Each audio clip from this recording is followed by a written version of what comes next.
Welcome to Fifth at Night. What's up?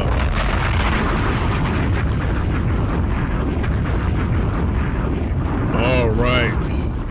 Today's topic: rejection in dating. Ego, truth or ego protection. We're gonna get into it today. Let me have my lovely ladies come up on the panel. Hello, Jess. How you doing? Hello, Fifth. Good to see Yeah, you. she's back. It's your girl. Mila, you there, Mila? I'm here. Can you hear me? Yes, I can. You able to cam up yet, or what's up? Oh, can you see me? I don't see you. No. I done left and came back and left again. I don't know what's going on. It I says you tried to got your re it says you got hold your on. camera disabled. It's Let me. not. If you're on a laptop and the camera filter is like covering it, it's gonna show that. No, there's nothing over my camera. Yeah, you're not visible. Yeah, So I don't know. try I've been try trying to to fix it since I started. try to go out and come back in. Angie, hello, Angie. There we go. Real quick, Angie, you on your cell phone, right? Yes. If you turn it sideways, it'll go widescreen. Let me see. There we go. Oh,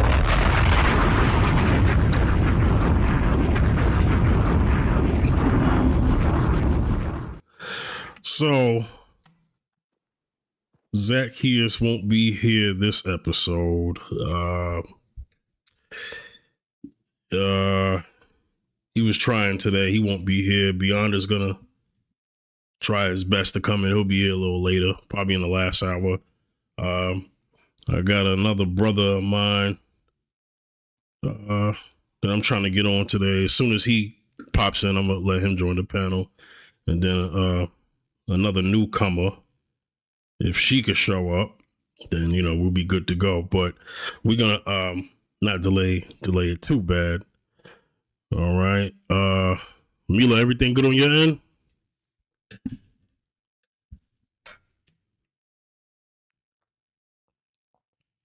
Mila, you there? Okay, I don't know. Her audio sounds really good today, but it's just the video's not popping up. I don't know. Oh She wanted well. to be the anonymous caller. Hey. All right. So I want to get into it like this, right? So we all know that rejection's part of life.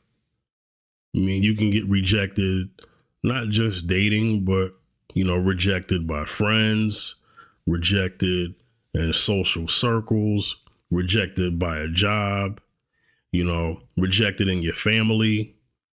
There's going to be many forms of it. I'll go more from the dating part, but I can get into other parts, that also go with rejection and stuff like that. So I guess my first question is, right, for everyone, uh, is rejection actually about the other person or about how we see ourselves? Who wants to answer that first? Go ahead, Angie. I think that rejection for women is about ourselves. And when it comes to men, is usually no. For women, for men, it's about themselves. And I think for a lot of the times with women, it's about the other person. Mm-hmm. But in general, it is down to the person, their wants, their needs, and where they're at in that point in time and what they're Okay. looking for out of life. Yeah. In terms of any relationship, whether that be friendship or relationships, Mm-hmm. work partner, coworker, that's usually what it is. Yeah. What you think, Jess? I'm not really understanding the question. Are you saying getting rejected or the feeling of rejection? So the way Angie answered it was once you get rejected. It could be also the feeling of being rejected. Like, okay, so you get rejected and then you take it as, okay, I'm being rejected because of something I did, or am I being rejected because of something they did? Yeah, I think for most people, rejection feels personal. Mm-hmm. So it does feel like, well, I could have did something better to make you want me. But I think that's just a deficiency that we have based in our capitalistic system that tells us it's a dog eat dog world. So we're in a constant state of competition with everything. We're just trying to be better than the next person just to live. So I do think even in relationships where it's low risk, it starts to feel like a life or death situation when people don't pick us. Mm. So that's interesting because any of y'all familiar with the Pop the Balloon show? I used to love that show. Yeah, me too. In the early days. Right. Now it's just burnout because to me it's just like a humiliation ritual. You know, Yeah. I done and I'm tried to not. apply 3 times. I'm like, maybe it's God telling me I don't need to be on there. Hold on, let's rewind. Girl, don't do it. Wait, just Don't do it, girl. Clearly. Clearly. wait. Let me I make sure I can't do it. heard You that won't let right. me. You was trying to get on for real. You're not Oh, trolling, right? yeah. Oh, yeah, I Yeah, was. yeah. hmm Yeah. I done try to get in with the people on the inside, trying to figure out who their assistants were. Like, it was a thing. But clearly it didn't work out, and probably for a good reason. So you was trying to. So hello, Mila. There we go. Hi. Yeah. Technical difficulties was crazy last week. I tried to get my homie on here, and she ended up missing Yeah, it was real a bad. I don't know what was going on. it is crazy because last week we had like a tip off topic that she wanted to get in before we got into the main topic, and she wasn't even able to enjoy it. That No, was are you so talking about the bad. Megan and Clay Yeah, right, situation? Yeah. right, because you wanted to I talk look at about I it. look at her different now. I look at her different now. I can't do it. I can't do it. I'm Ooh, still a Megan? Megan fan though. Okay. But I can't do it. How you look at Megan different Yes, now? Megan and Clay. Why? Why? Why do you feel Different like she's topic for a different? different day. I'll send you my number. Okay. No, not on here. Okay. Let me read a comment real quick from my man's RCB. He said it could be both themselves or the other person. Uh, Two women admitted to me that the reason they wouldn't be in a relationship with me was that one couldn't measure up to my smarts and the other wasn't. Whoa. Oh, and he continued, wasn't confident Enough, probably. enough. Yeah, that's probably what he tried to say. I'll address that in a second, but Mila, I asked a question to the ladies and I asked about rejection. I said, is rejection actually about the other person or about how we see ourselves? What do you think, Mila? I feel like rejection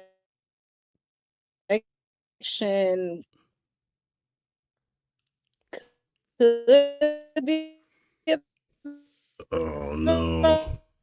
about the person because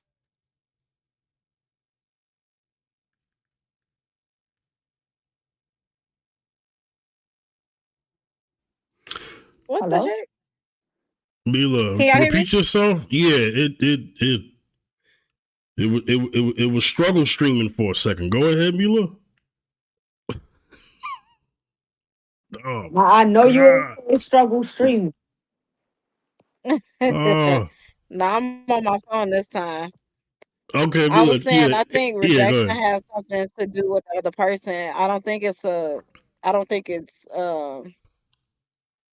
you, because if somebody has been rejected multiple times, they're gonna, feel like, oh, if I talk to this person, they automatically gonna let me go. And that might not be the case for everybody. Yeah, I think we've all experienced rejection in many forms, right? Mhm. Um, let's take it this way, right?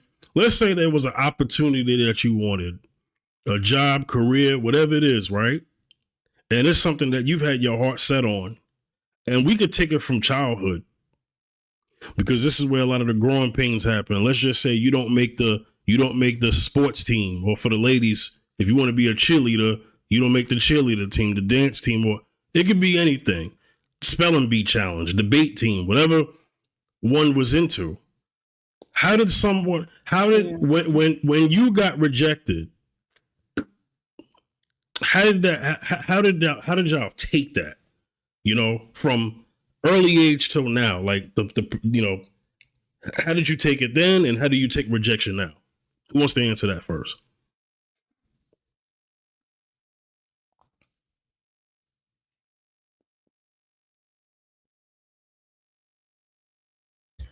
I would say for me, I have You gotten said cut. how do we take rejection back then versus now?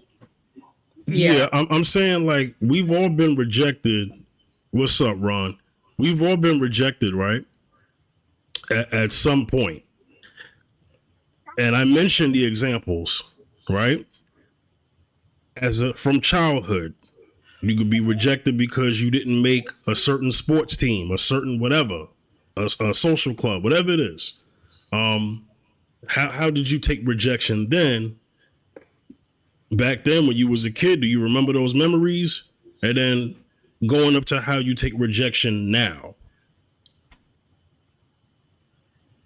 So I've been cut from a cheerleading team once before, Yeah, and that almost made me crash out. That was yeah, almost my 13th reason.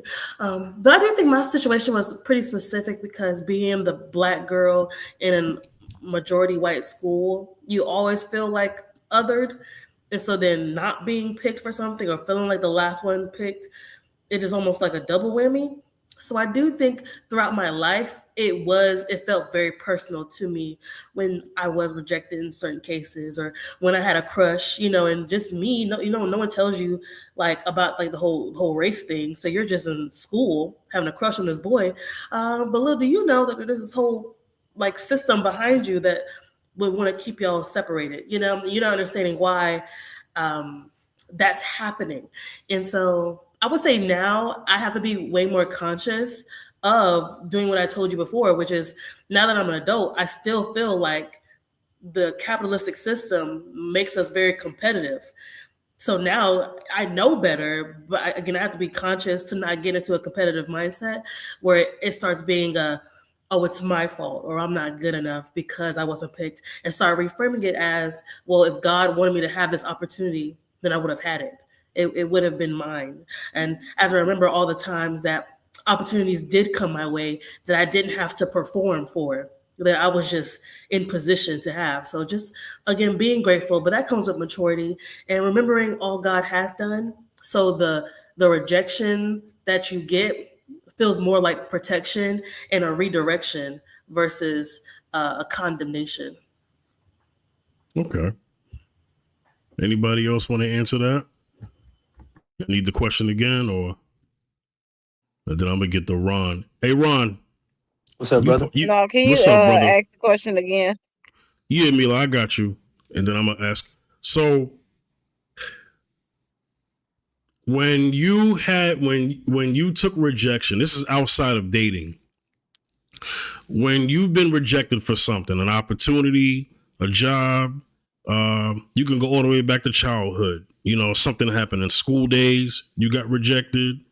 You know, how did you handle rejection young versus how you handle rejection now?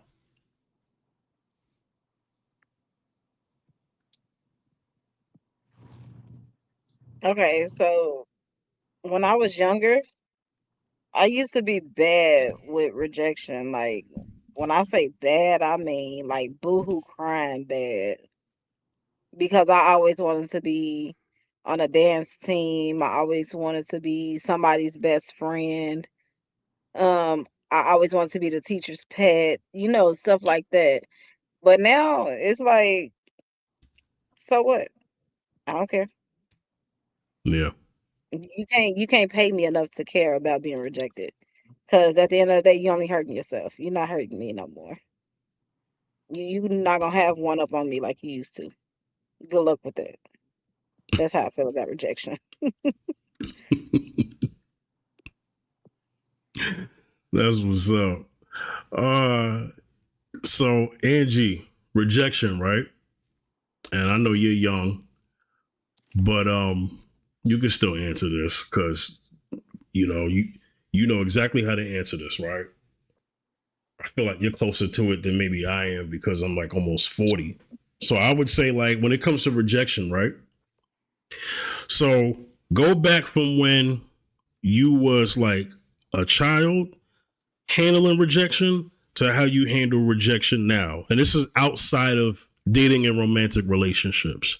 So that could be you didn't make a certain sports team, cheerleading, whatever it is, a certain social circle. Fast forward till now, closed doors in your face, an opportunity, a job maybe you wanted so bad that you didn't get. Think about all those things that play into that. I want to piggyback off of Mila and Jessica. Yeah. Definitely when I was a kid, it would either be like anger, but not like a I want to hurt somebody type of anger, just like a upset or like a boohoo crying for sure. Like I'm be like, oh, deep down my heart is aching on the inside. But like Jessica said, it was something that she said that I really agree with.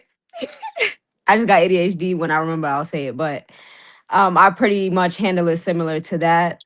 Now, like what Mila said, when it comes to rejection, I view it as the other. Oh, I take it as God's discernment, like what Jessica said, like a protection type of thing. So, when I was younger and I'd be like upset, I'd just be like, okay, it wasn't God's plan. You feel me? And now that I am older, I could care less whether or not I get picked because I create my own space. Um, and that's the beauty of things nowadays where you don't fit. I think that my generation or the millennials, Gen X has made it to where like, okay, if you don't fit, you make a space for yourself. And so I could care less whether or not I get picked now. I do believe that it comes down to the other person or what they're looking for specifically. And I'm an actress. I went to a performing arts high school in acting. So rejection is something that comes every day. And a lot of the time it boils down to what they're looking for and what idea they have of that character in their head. So a lot of the times it's not us. And I think I am lucky to realize that at how young I am now. So yeah, that's my stance on it and how I deal with rejection back then versus now.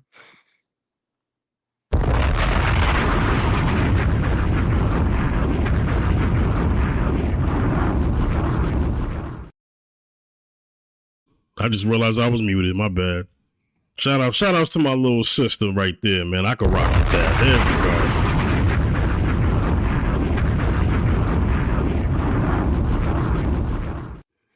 All right. Ron, you hear us? Yes, sir. I can hear you. All right. Turn your phone sideways. That way it can go widescreen, okay? There we Okay. go. Okay. All right. All right. So you understood the question, right? How do you handle Yeah, how handle did it? Yeah. rejection make you feel, right? Yeah. Throughout your life when you was a Wait, kid, it's how you kind handled it of then going off. up until now?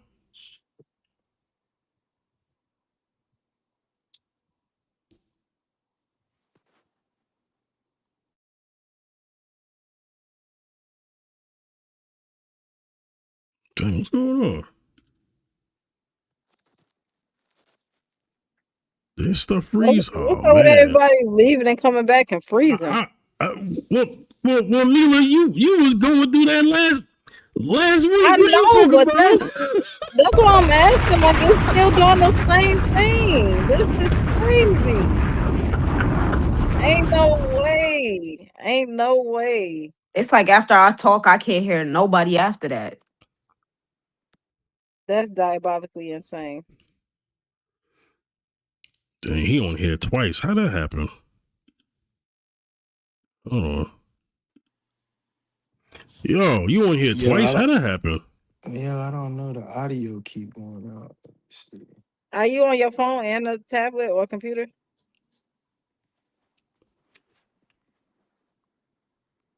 Dog, I don't know what's going on. Angie, you can hear us?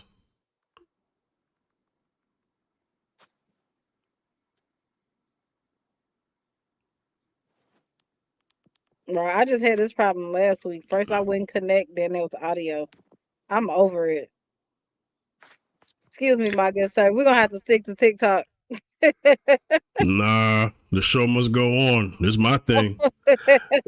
Angie, can you hear us? I don't think she muted.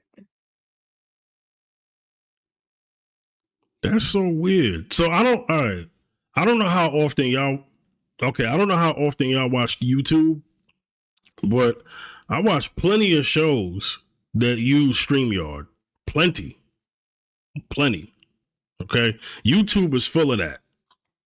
Because you on YouTube. Okay. Right. So that's why I'm trying to really figure out what's going on, because I'm like paying for this account. Right. Because YouTube doesn't have a native app yet where you can multi-stream that many people yet. You can only do a duo stream. You can only have one guest through YouTube natively. YouTube has not made a feature similar to that of TikTok yet. I mean, the moment they do, I think TikTok is cooked, but they haven't yet. You know what I'm saying? So that's why you got to do things through a third-party service like StreamYard, Restream, OBS, and a couple other, spots. You know what I'm saying? So I don't know what happened. Angie says she's going to switch to her iPad. Ron says the audio keep going out. Now, Mila, you're on the actual app, the StreamYard app, right? What the hell? Why it's so close? Hey, you can hear us, It's right? zoomed in. Yeah, it's zoomed in because it automatically Angie and Ron had dropped to come back in. But Mila, you're on the actual app, right? The StreamYard app?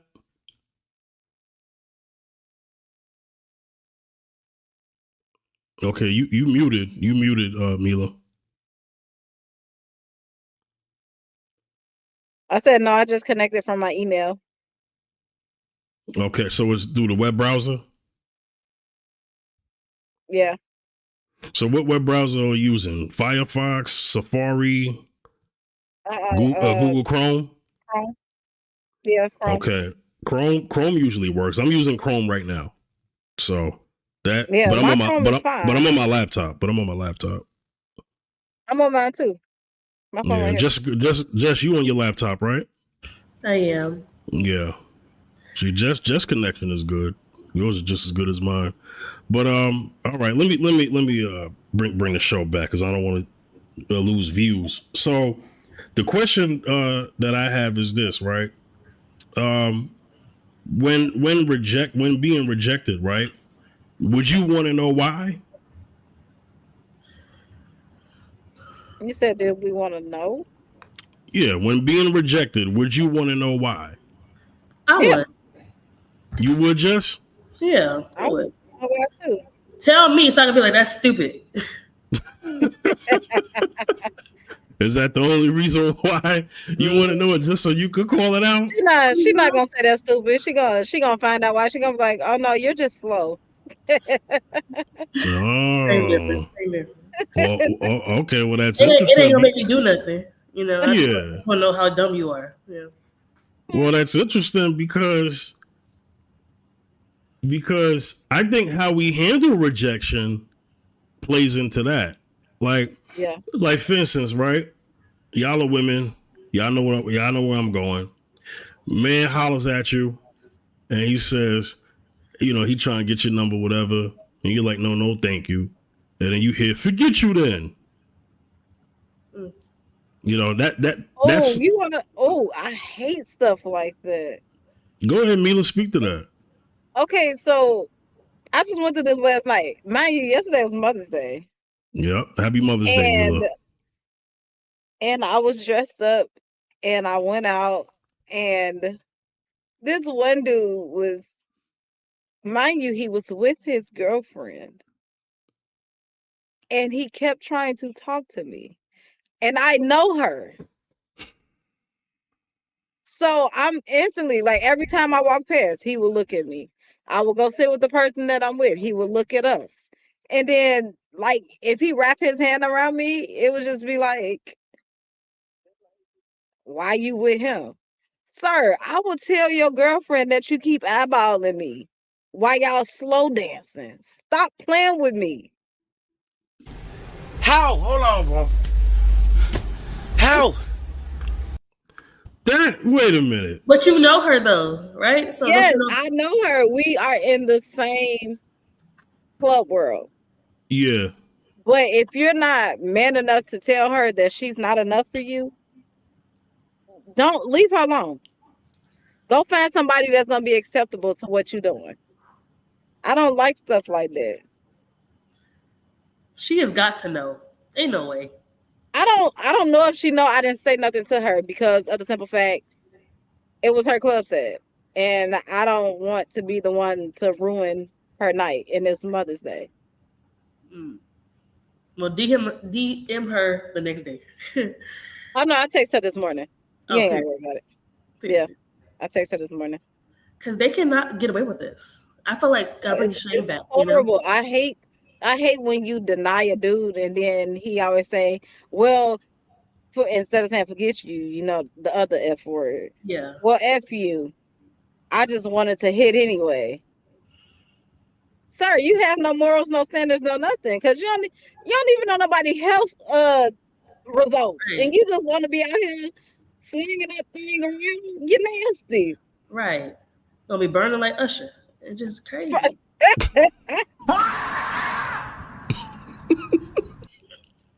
Well, see, it's but see what you're talking about, Mila, is just disrespect because not only he has disrespect for the woman that he has, right? So that's like a whole other thing we could speak to, but I'm sure y'all experience that as women. You know what I'm saying? Like Jess, I'm pretty sure a guy, you know, try to pull one on you and you rejected him and then he didn't take it well. I'm sure you got a story. I mean, you don't have to name a name, but I mean, you know. Really, I don't think it's ever happened specifically to me. They just started to like follow me. It was just like harassing. No Yeah. one's ever like called me out my name or whatever like that. They just got real weird real quick. Yeah. Yeah, well, I mean, that's, you know. Angie, can you hear us now? Yeah. Okay, good. Yes, that's my cat, Rosie. She's Oh, being Lord. bad. Hey, you want to know what's crazy? That's my grandma name. Really? That's That's my that's mama's name too. Oh, crazy work. Yes. wouldn't know. Toby. So, Yes. Angie, I asked the ladies, and this is back to like the dating game, right? In the dating world. Um, once rejected, would you want to know why?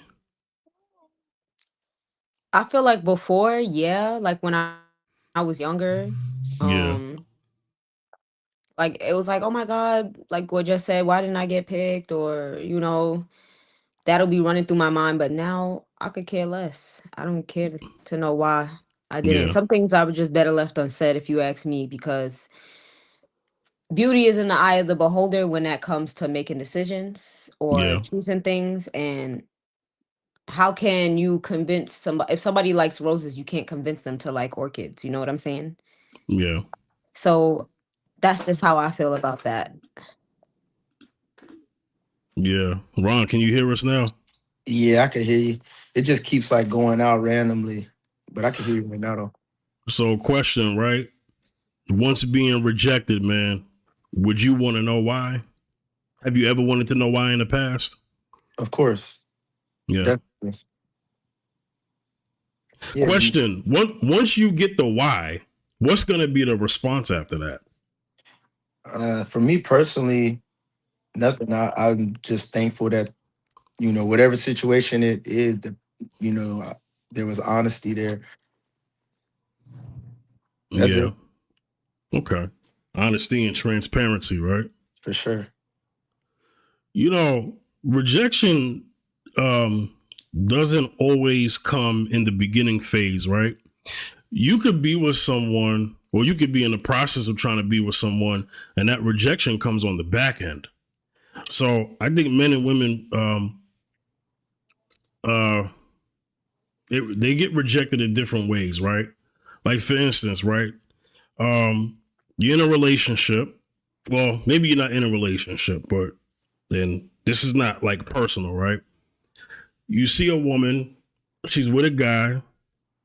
Things that haven't been really been defined as far as where the relationship was going. And let's just say he just so happens to get the drawers. Mhm. And then the next day, he doesn't call you back. You don't hear from him no more. That's a form of rejection. Because if you wanted the relationship, he rejected the relationship, but he didn't reject the drawers. As where a man, he wants to get with a woman, right?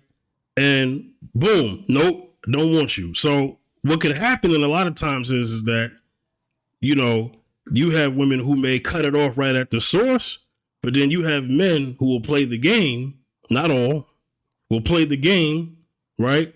Get the drawers, then reject you. Ladies, what do y'all have to say about that?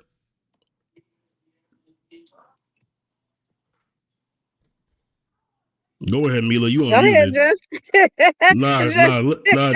Give Jess some We waiting time. on you. Nah, give Jess some time. Mila, go ahead. she said, "Wait a minute, now." Every I feel time she like shake most her men do head, that. I feel like most men do that. every Most time men. she shake her head, I know she got something smart to say. Jess, I just be Jess, waiting. Jess, you better hold your tongue right now. Mila, go ahead. Okay, but I feel like for a man to think like all he will get is that, and a woman not want nothing after, because sometimes women don't want nothing after. They just want a quick one night stand and be okay with that. But if you go up to a woman and be like, and you spitting game in her ear and she going along with it, and then you be like, oh no, I just wanna, I just want you to drop them draws, and then I'm not gonna call you no more. It's gonna make her feel some type of way. Cause why is that the only thing you want?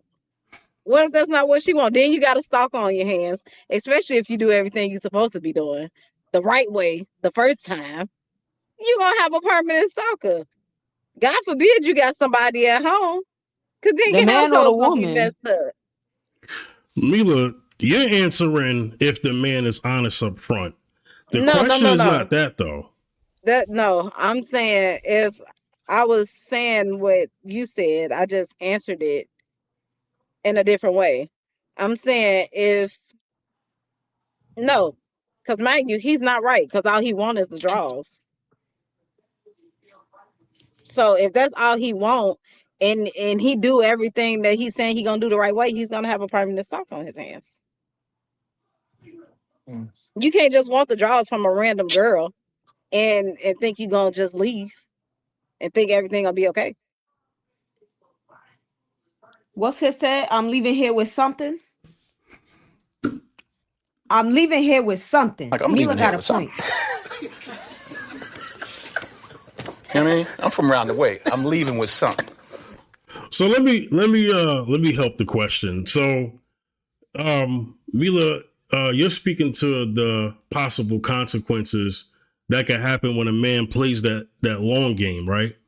I understand that, but we're going a little bit too fast because I could get to that.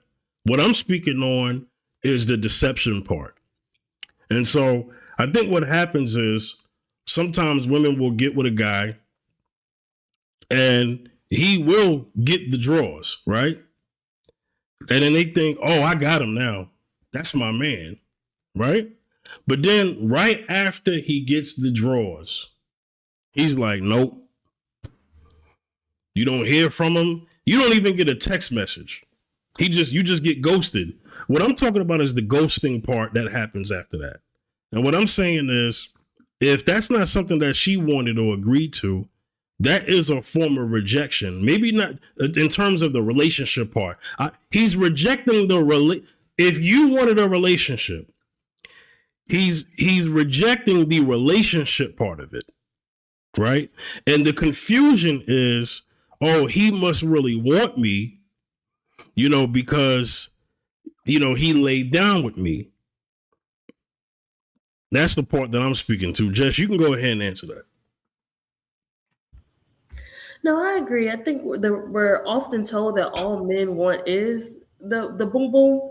And so you feel like if that's the most important thing to a man, if he does that with me, it must mean something. But usually for men, it's seen as like a rite of passage. Women are often accessories to men's life. And so the idea we're thinking is that we're not really thinking men are that easy. We're thinking sex means a lot to the man. So if he does it with me, it must mean a lot when he does it with me. So I do think like that women are often set up for failure, just based on the way that men are raised. Well, one could say, what you allow, no one could do in that situation per se, not in an extreme way, but no one could do something that you haven't allowed, right? I'm not giving a pass for deception, because here's how deception could work on the other end, right? A man gets with a woman, she says yes to the date, right? But really, what she really wanted was just a free meal. But you don't hear from her again. Or you may hear from her date 2, date 3. Date 3, that's it. She done got her Roof Chris, Steak 48, Capital Grill, Nobu, whatever it is. She done got the Nobu. She sat in front of you for Cheesecake Factory on date 1 because she knew that date 2 and 3 was going to lead to Steak 48 and Nobu. She gets her Nobu. She orders her steak and potatoes, right? Or that lobster mac and cheese or whatever it is she orders, right? She wants the steak with the gold foil on it, right? Right. So then you buy her that, and then after that, she's like, hey, I only see us as friends. Well, you just weren't interesting. That man just wasn't interesting enough, because if she made it to date 3. Either she's a bum, and then I'm still looking at the man like, why are you dating a bum? Like, you should know if she's a bum or not, and she ain't got no food in her fridge, and that's why she's coming out with you. Or secondly, she don't like you. But either way, I just don't see how that's her fault. Man, hold on, man. Let me go. Man, I dropped the bomb too soon. What the heck did you say at the end? I think everything happens from the top down. Honestly, you're never going to get me to try to think that we're not all victims of the programming of the patriarchy. You're like, I'm always going to live in the truth that it's the framing. It's the framing that men tell us, y'all should be the providers, y'all make the most money. So when a woman goes after you because she want to go to Nobu, she's assuming that programming, that rhetoric, that you should be the sole provider or you should be the primary provider. So she's gonna ask to go to Nobu, and you can't do that. She's gonna be like, oh, he a bum, But again, that's a victim of the program. What I'm saying is, if men redefine their masculinity outside of that, you would have less problems with women who are looking at you for that systemically. So I'm never gonna blame her. I'm sorry, I'm never gonna blame her. Just how did you I gave a scenario where something was the man's fault, right? First. Then I give a scenario where on the other side it's the woman doing something, right? Or whatever, right? Mhm. And you was able to find a way to put it back on men? How? I should Hold be a on, lawyer. bro. How? How? I should be a lawyer, huh? A lawyer? If you was a lawyer, let me tell you something. And if Johnny Cochran was still here, he would cook you. Okay. How? I ain't Hold gonna on, lie, bro. Jess growing on me. How? Yeah. Jess is, I ain't gonna lie, Jess is growing on you, or you mean like Jess is, I'm like a with Jess fungus? tonight. I ain't gonna lie, me and Jess, we here tonight. You locked in, yeah. Hey, look. And I'm with you on that lawyer thing, because I be saying that. She sold me right there. I ain't gonna lie, Fifth. So Angie, Lord Yeah. Jesus. so the rejection could come in many ways when a woman is rejecting a man, right? It could be the no and the hello, and then it could be the no after a couple of dinner dates. You ain't gonna like what I'm about to say, right? So like how you said, like what Jess said, where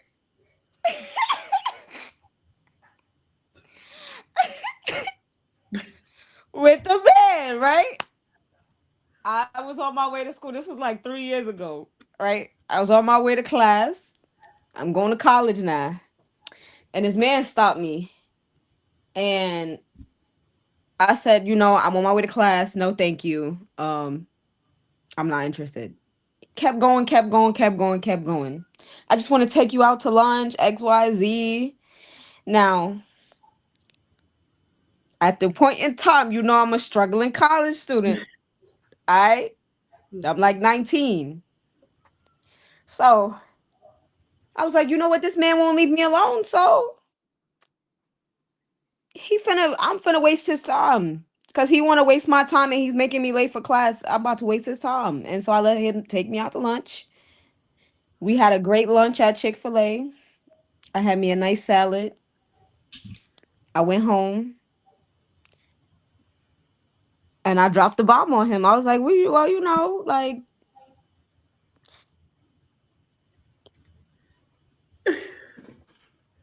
Yo, you got me with this. So like what Jess said, I ain't gonna lie, like, y'all be putting it out there. He should have known.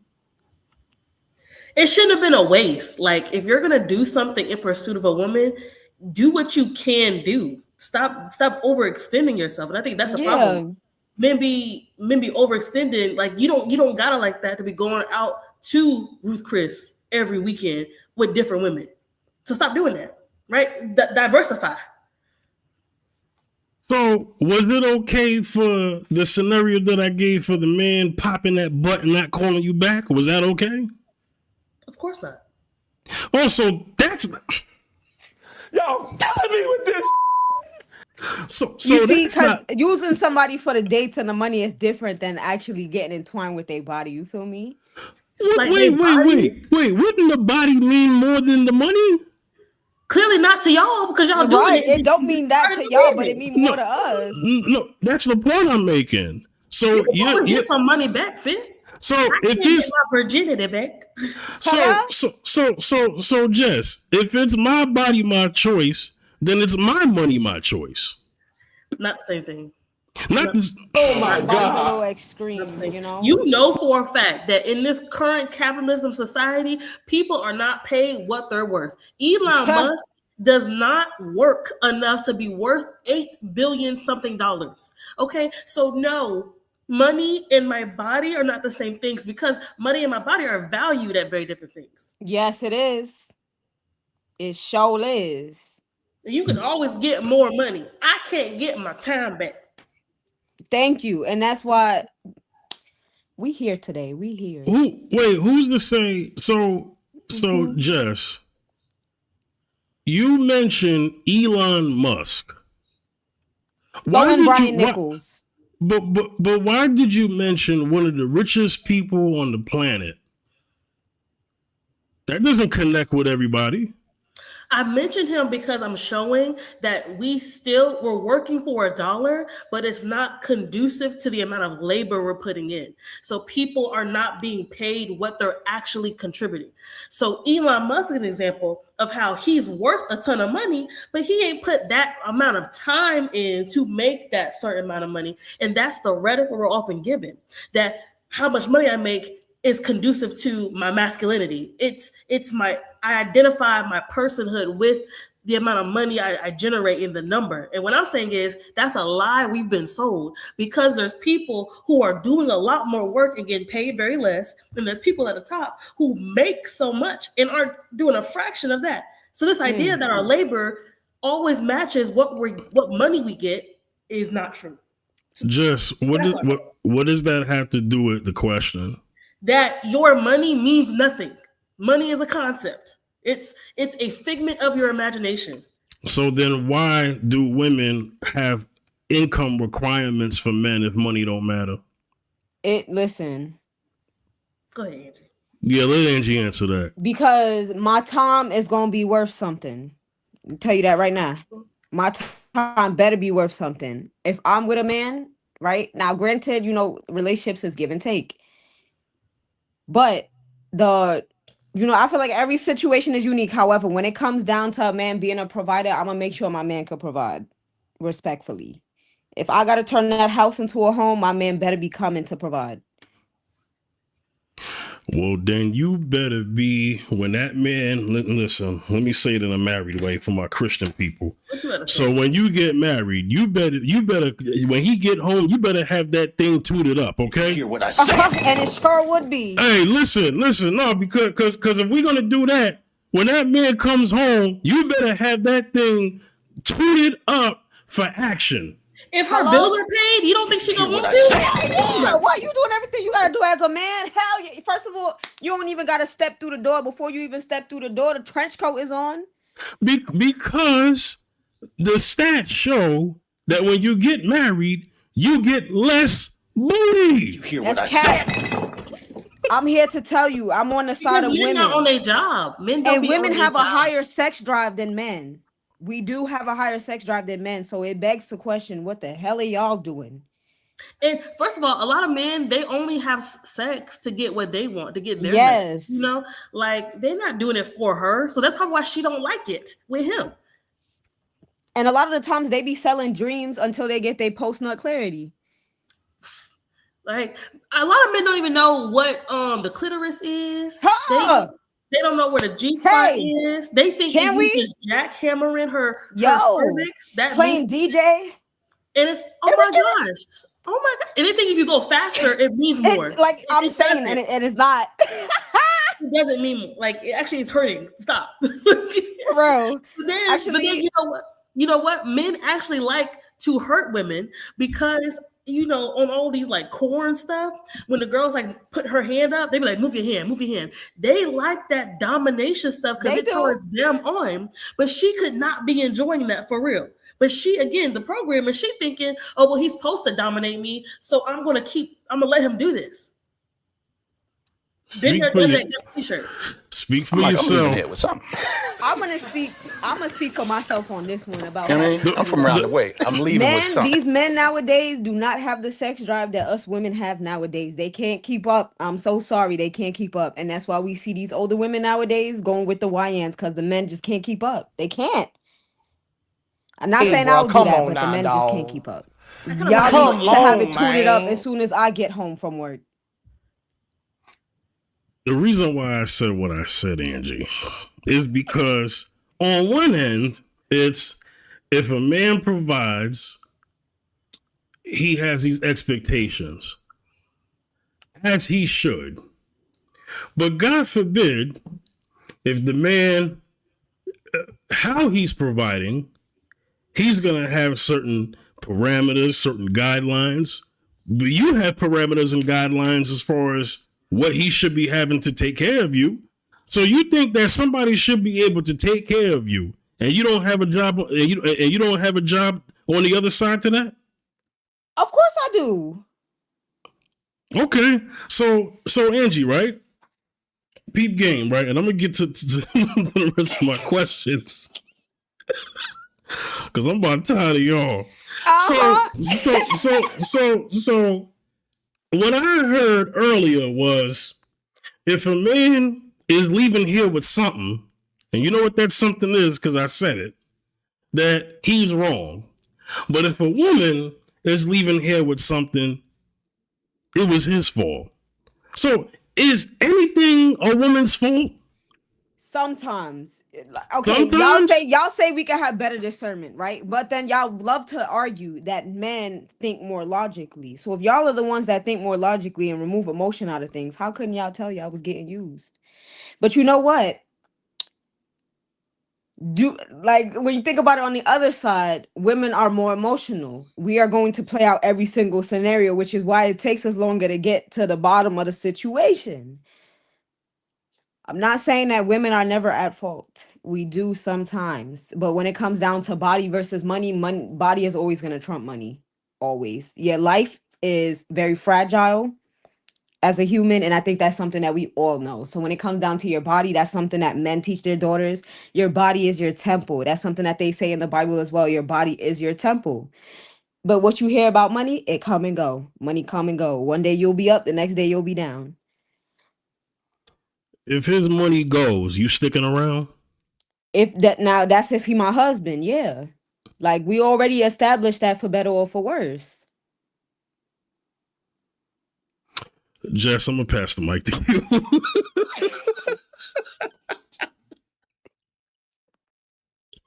With that same question or what? Yeah. I mean, yeah, he's my husband. Yeah.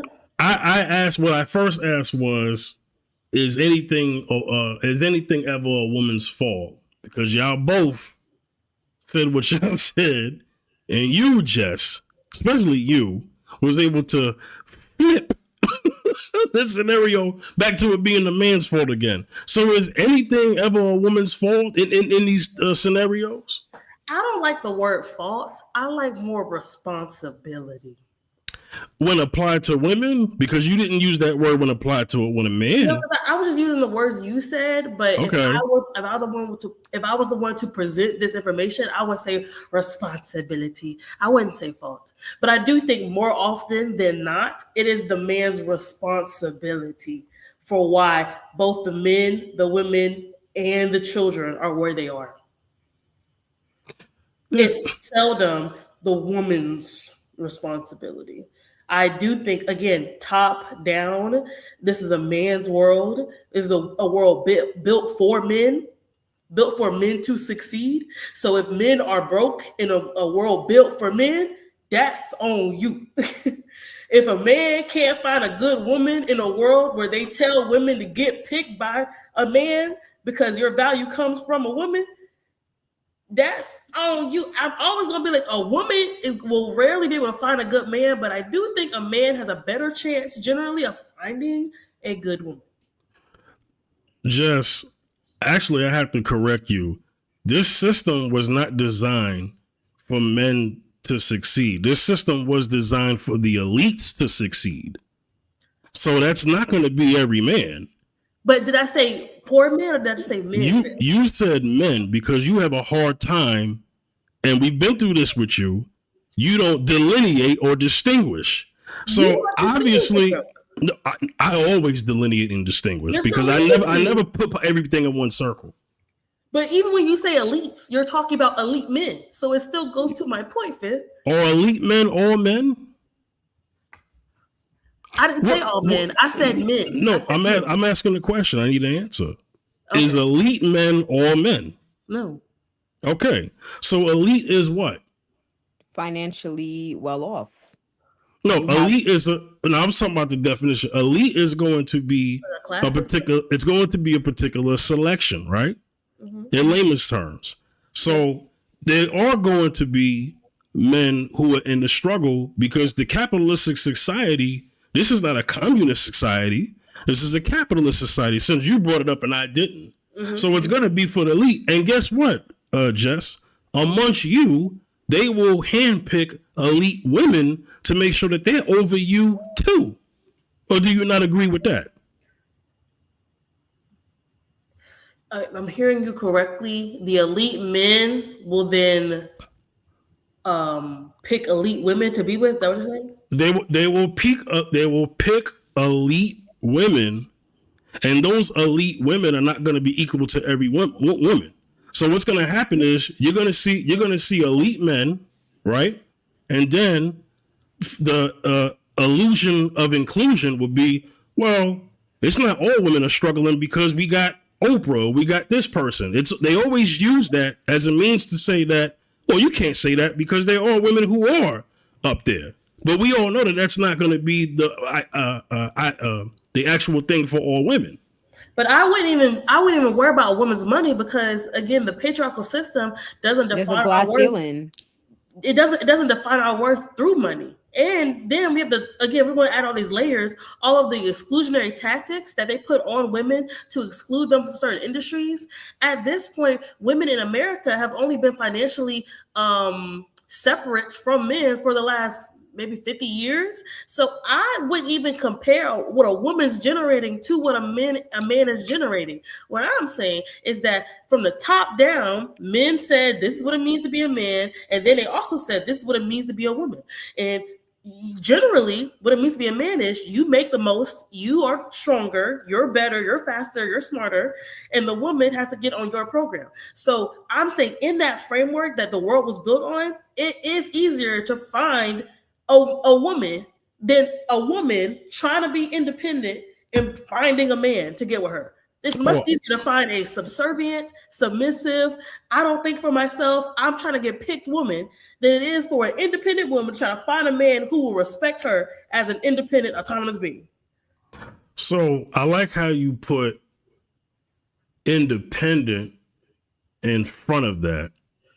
So that's just an adult woman. Not always. I mean, we think that, right? Because we have two working brain cells. The system is saying women are mindless creatures, that they are easily deceived. They use the Bible all the time to say, well, Eve was the one who was deceived, so clearly she can't be trusted. So the system doesn't really center us using our brains. Right? We are incubators for men's seed. We are support system for the man's vision. We're not supposed to be individuals. So that whole idea of her being an adult woman, I really don't think the patriarchy has, because she's not supposed to be a separate being. She's supposed to be the footstool that the man steps on. Okay. So here's the thing, right? And then I'm gonna get back to my questions. So the reason why we went down this path is because I talk to you often, and you always talk about men, and this is why I want you to delineate, because the system was not created with men and women who look like us. So when you say men, you need to understand that all of us are living under this system. So when you say, well, if a man is broke, that's his fault, what man are we talking about? Are we talking about white man? Fifth, okay, the patriarchy existed before America. So when I'm talking about the patriarchy, I'm not talking about American patriarchy. The patriarchy existed in Africa. The bride price, where the richest man, again, this elite man you're talking about, he was only able to get women because he was able to pay the bride price for that, is something that existed pre-colonialization. This idea of a woman being cattle to be bought and sold at the highest price is not an American concept. It's human history. So that's why I don't delineate the white man, because race existed after the patriarchy was born. I do want to touch on the patriarchy though, because I definitely do talk about this every day at work. But when it comes down to elitists in history, right? That was any man. Well, first it was a white man who owned property, right? That was considered so-called elite or an upstanding citizen. Then black men got the right to vote, and then women got the right to vote years later. So we've been in the voting part of the USA for like the last 106 years.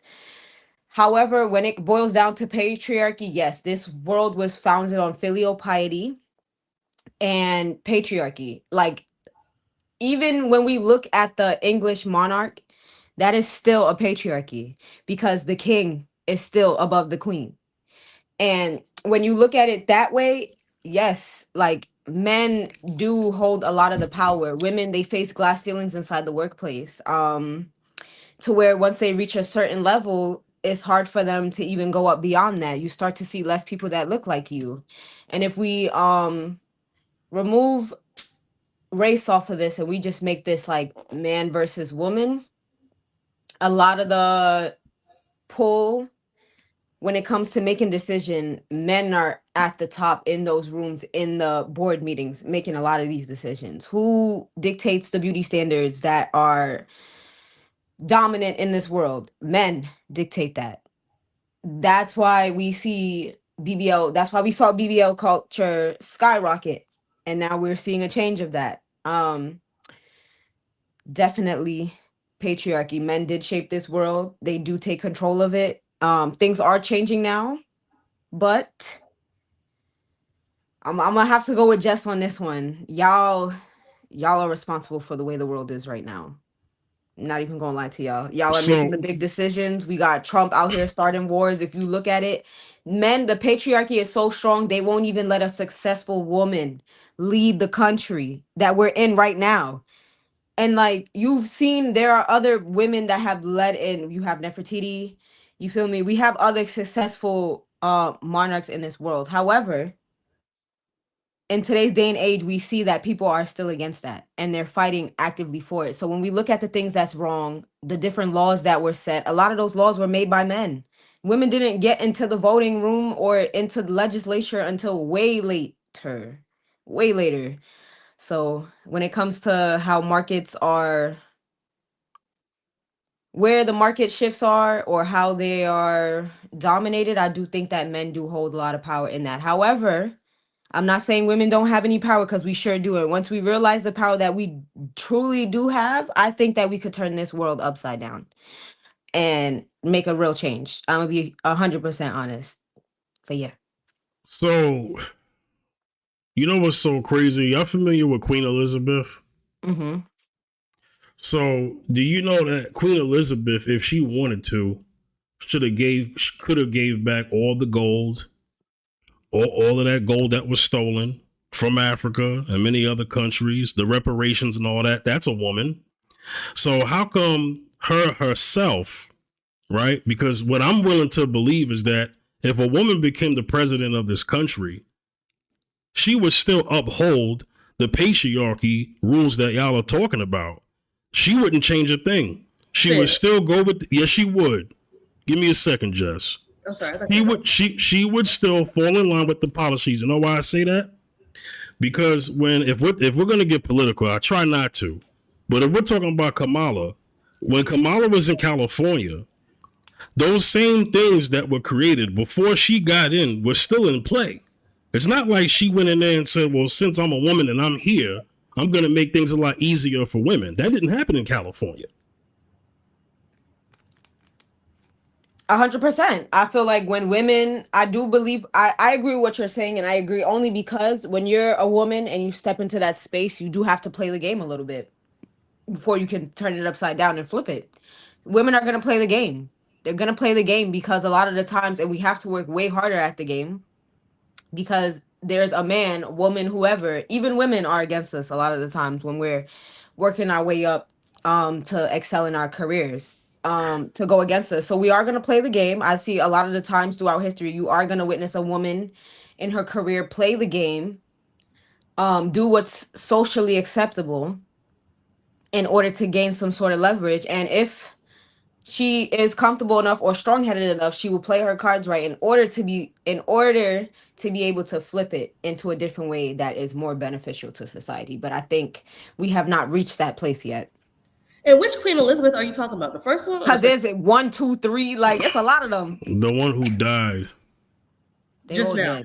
Yeah, the one who died recently. She had the power. But the prime minister was a man, right? Yeah, but she had the power to get. But she does not. But she is a figurehead, Fifth.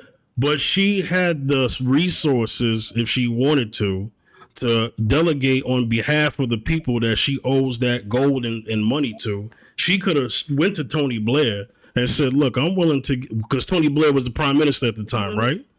If she wanted to, she could have said, look, all of this stuff that I have, because even the serial numbers track back to Africa, right?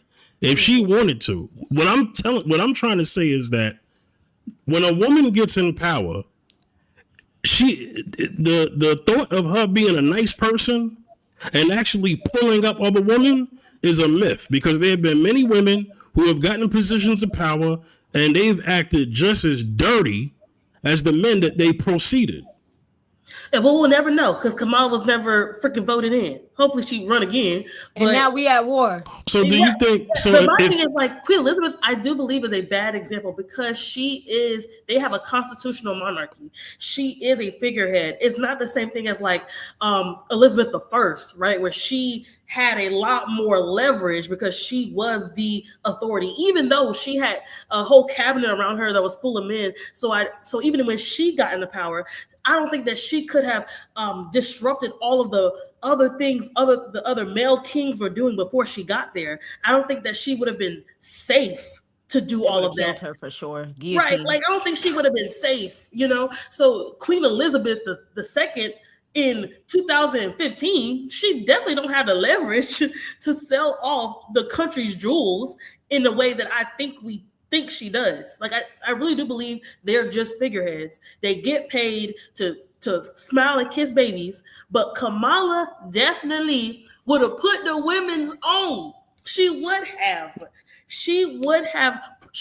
stripped that whole, like, we would have had an FAA director that was probably not, who didn't leave, right, when Doge started doing all the things that they did. It probably would have been a woman, or maybe somebody who was just qualified, right? But she would have put the women's on. She even had Meg Thee Stallion, even though I don't agree with it, she had Meg Thee Stallion twerking at the rally. That's a flex. Again, I just said I don't agree with it. I don't agree with that. So why'd you bring it up? Why'd you bring it up, Jess? I'm saying when she had an opportunity to center women, she centered Kelly Rowland, Beyonce, and booty popping Meg. So how come she didn't center women like Lauryn Hill, Shahrazad Ali, or Ayanna Van Zandt? How come she didn't center women who appeal to the younger audience, my generation of people? So don't you think that the best thing she would have did was to center women who have a more positive outlook and have an actual mentoring kind of spirit to actually uplifting women, so that they can look better, so that they can look better than the image of a woman twerking? Beyonce? Yes.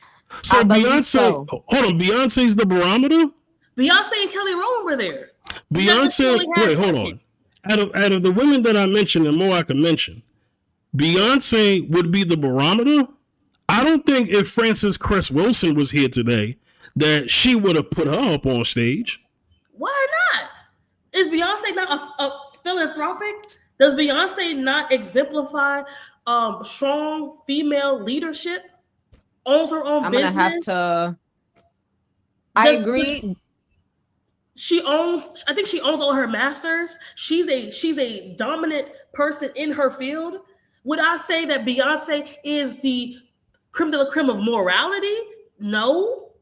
But why would again, I do think this is the problem. Why does Kamala have to be the example of the creme de la creme morality for her to then be able to get picked? When Trump could have all these kids by all these different baby mamas, he could be having a mistress who's a porn star, but nobody cares about his morality. Grabbing coochies, being a convicted felon. But she can have nobody twerking. I mean, again, I think the twerking was wrong. On Epstein Islands, all throughout them Epstein files, the most mentioned person in the Epstein files. I don't have an argument for Trump, so. But I do want to talk about Kamala though, about her, because my generation, I mean, I have an older mother, you feel me? If I sit down and I watch Iyanla Vanzant, that's because she watching it. But I'm gonna be honest, we're gonna see with pop culture nowadays and people that's my age, because that's who just entered when Kamala was running. I just became legal to vote. You feel me? She wants to appeal to people my age in order to vote.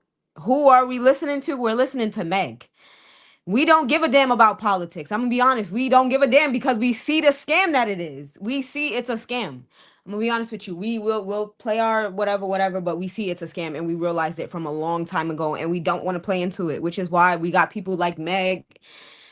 Desperate times calls for desperate measures, and I think that's what it was, and that's why she went after her and she got her. Should she have gotten her? No, because me personally, I was not putting Meg up on there to be twerking to try to get my attention. I probably would have went with like somebody else who I can't think of right now, but that I feel like that was her move. She was trying to appeal to my generation, and the older generation just wasn't rocking with it. But I feel like what she should have did was more so focus on the generations that is more fixed in mindset, which tends to be the older generations, because we tend to be malleable before we turn 25, you know, and the older that you get, the more fixed you are. So I feel like if she was to turn her attention, and that probably would not have changed anything, but if she was to turn her attention, you know, towards the older generation and convincing these older dried up men, excuse my French, you know, she would have had a better chance. They wasn't gonna let that lady win. It don't matter. She could You have been know, Mother Teresa without the racism. They was not gonna let her. and then they keep bringing up her when she was a prosecutor. They need to understand there are chains of commands. Now, being a prosecutor is dirty work.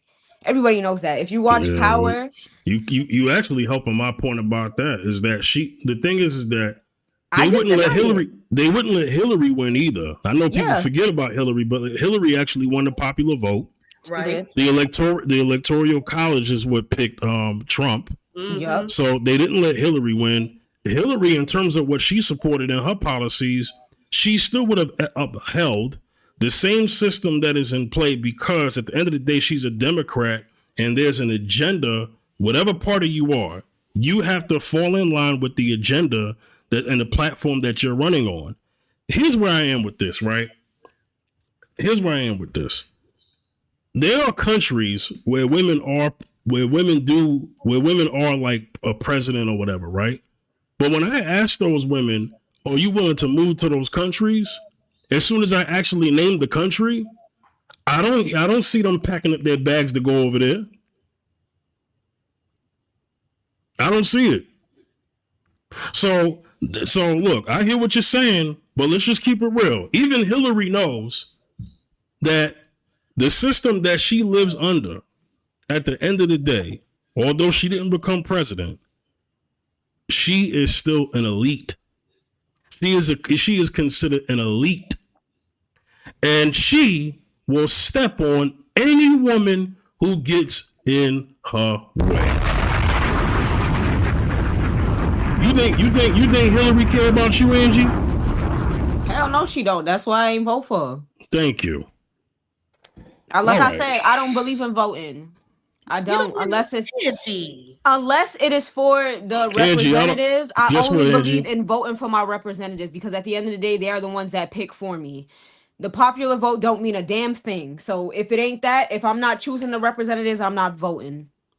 Let me tell you something, right? I talk about it all the time on me and Zach Keys, the podcast we do together. I stopped voting a long time ago. I vote my issues, no different from the Koreans, no different from the Italians, and no different from the Russians. Reparations or else.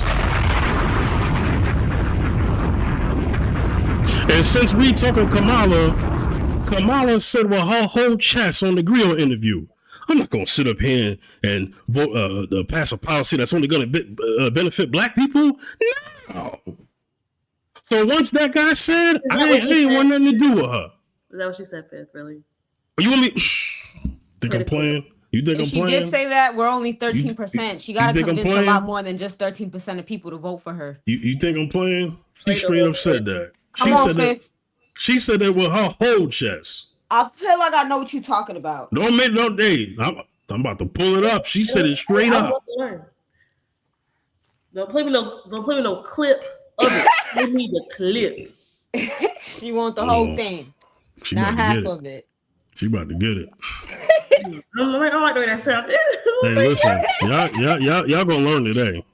We're gonna get off topic. No. Right after this, we'll get back to it. we'll get right back to it. Trust me, because here we go. And she said this years ago. Come on now. Don't play with me now. Do you support reparations for Black people? Well, listen, again, we had over 200 years of slavery. We had Jim Crow for almost a century. We had legalized discrimination and segregation, and now we have segregation and discrimination that is not legal but still exists and is a barrier to progress. We have disparities around housing. We have disparities around education. We have disparities around income. And we have to recognize that everybody did not start out on an equal footing in this country. And in particular, Black people have not. And so we have got to recognize that and do something about that and give folks a lift up. That's why, for example, I'm proposing the LIFT Act. Give people who are making $100,000 or less as a family a tax credit, which will benefit and uplift 60% of Black families who are in poverty. So by default, it affects Black families, but there's not a particular policy for African Americans that you would explore.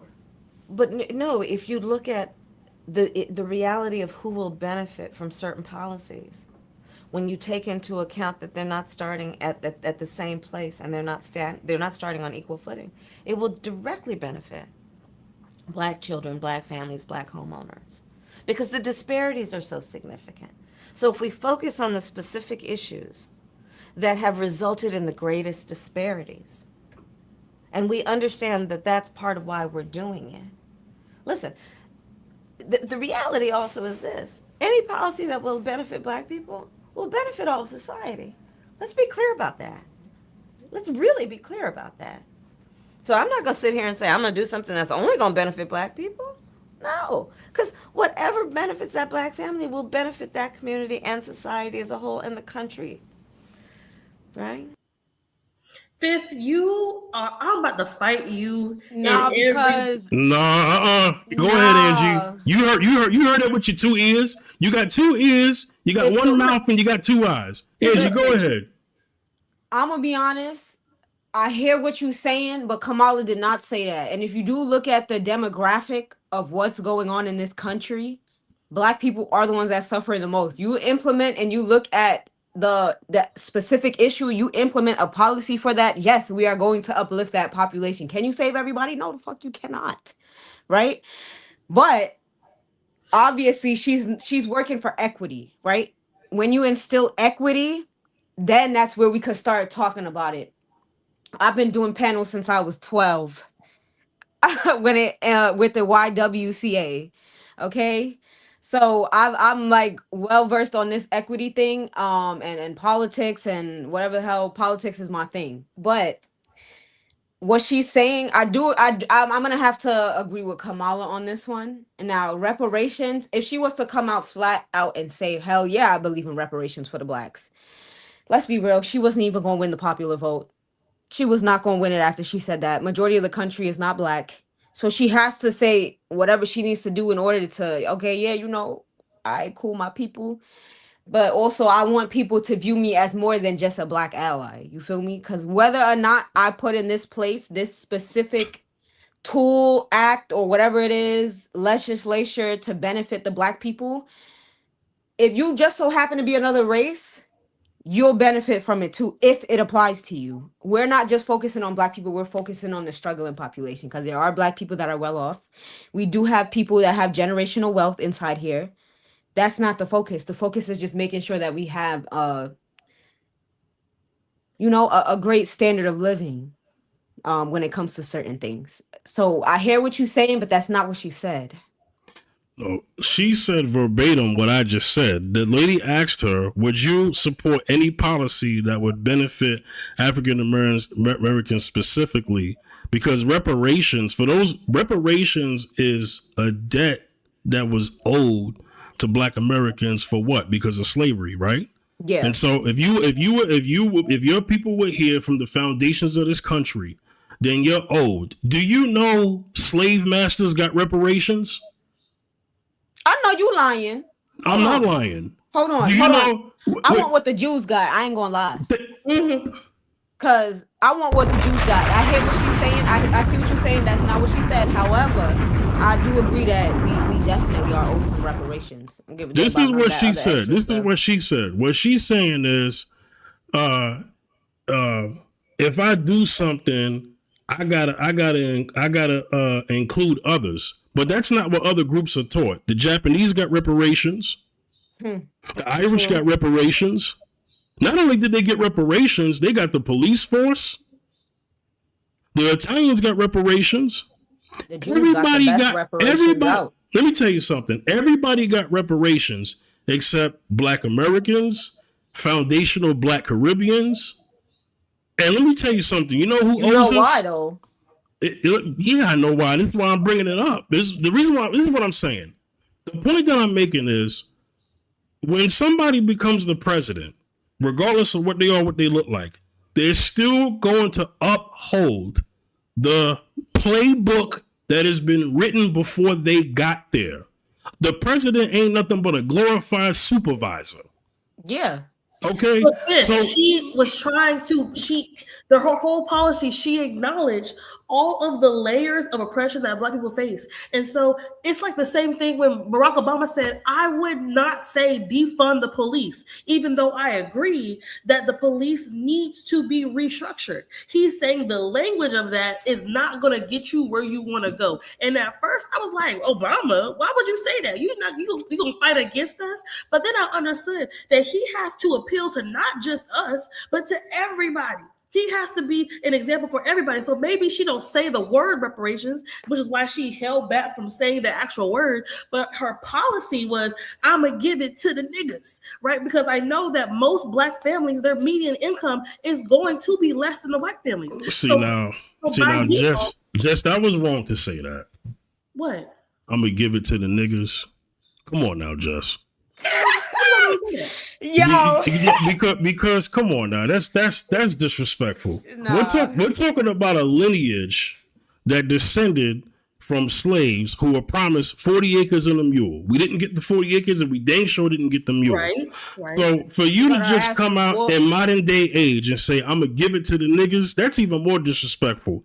What I'm telling you is, and you could do the research on your own time.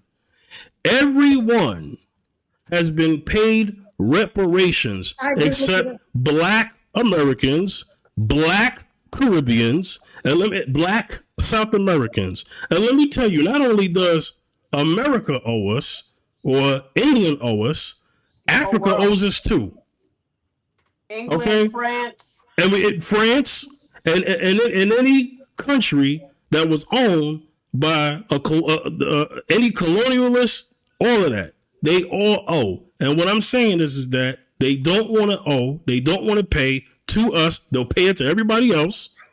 A lot of policies have been put in play for other people. When they give us those lift all programs, we always come dead last. Affirmative action, DEI, dead last. We're tired of the trickle down, because anytime it trickles down, we're always at the bottom. This is why when other communities, when they vote for these politicians, they say, what are you doing for my community? Because if you're not doing nothing for my community, then you could kick rocks. And that is the attitude that Black people should have going forward with every party. I believe so too. I'm not gonna lie, I'm with Fifth on this one. Hit the freaking bricks. If you're not going to do nothing that's going to benefit my people or my community, but you're going to do everything for everybody else, but then when we want something, we're told, oh, we can't be the president for you because we're the president of everybody.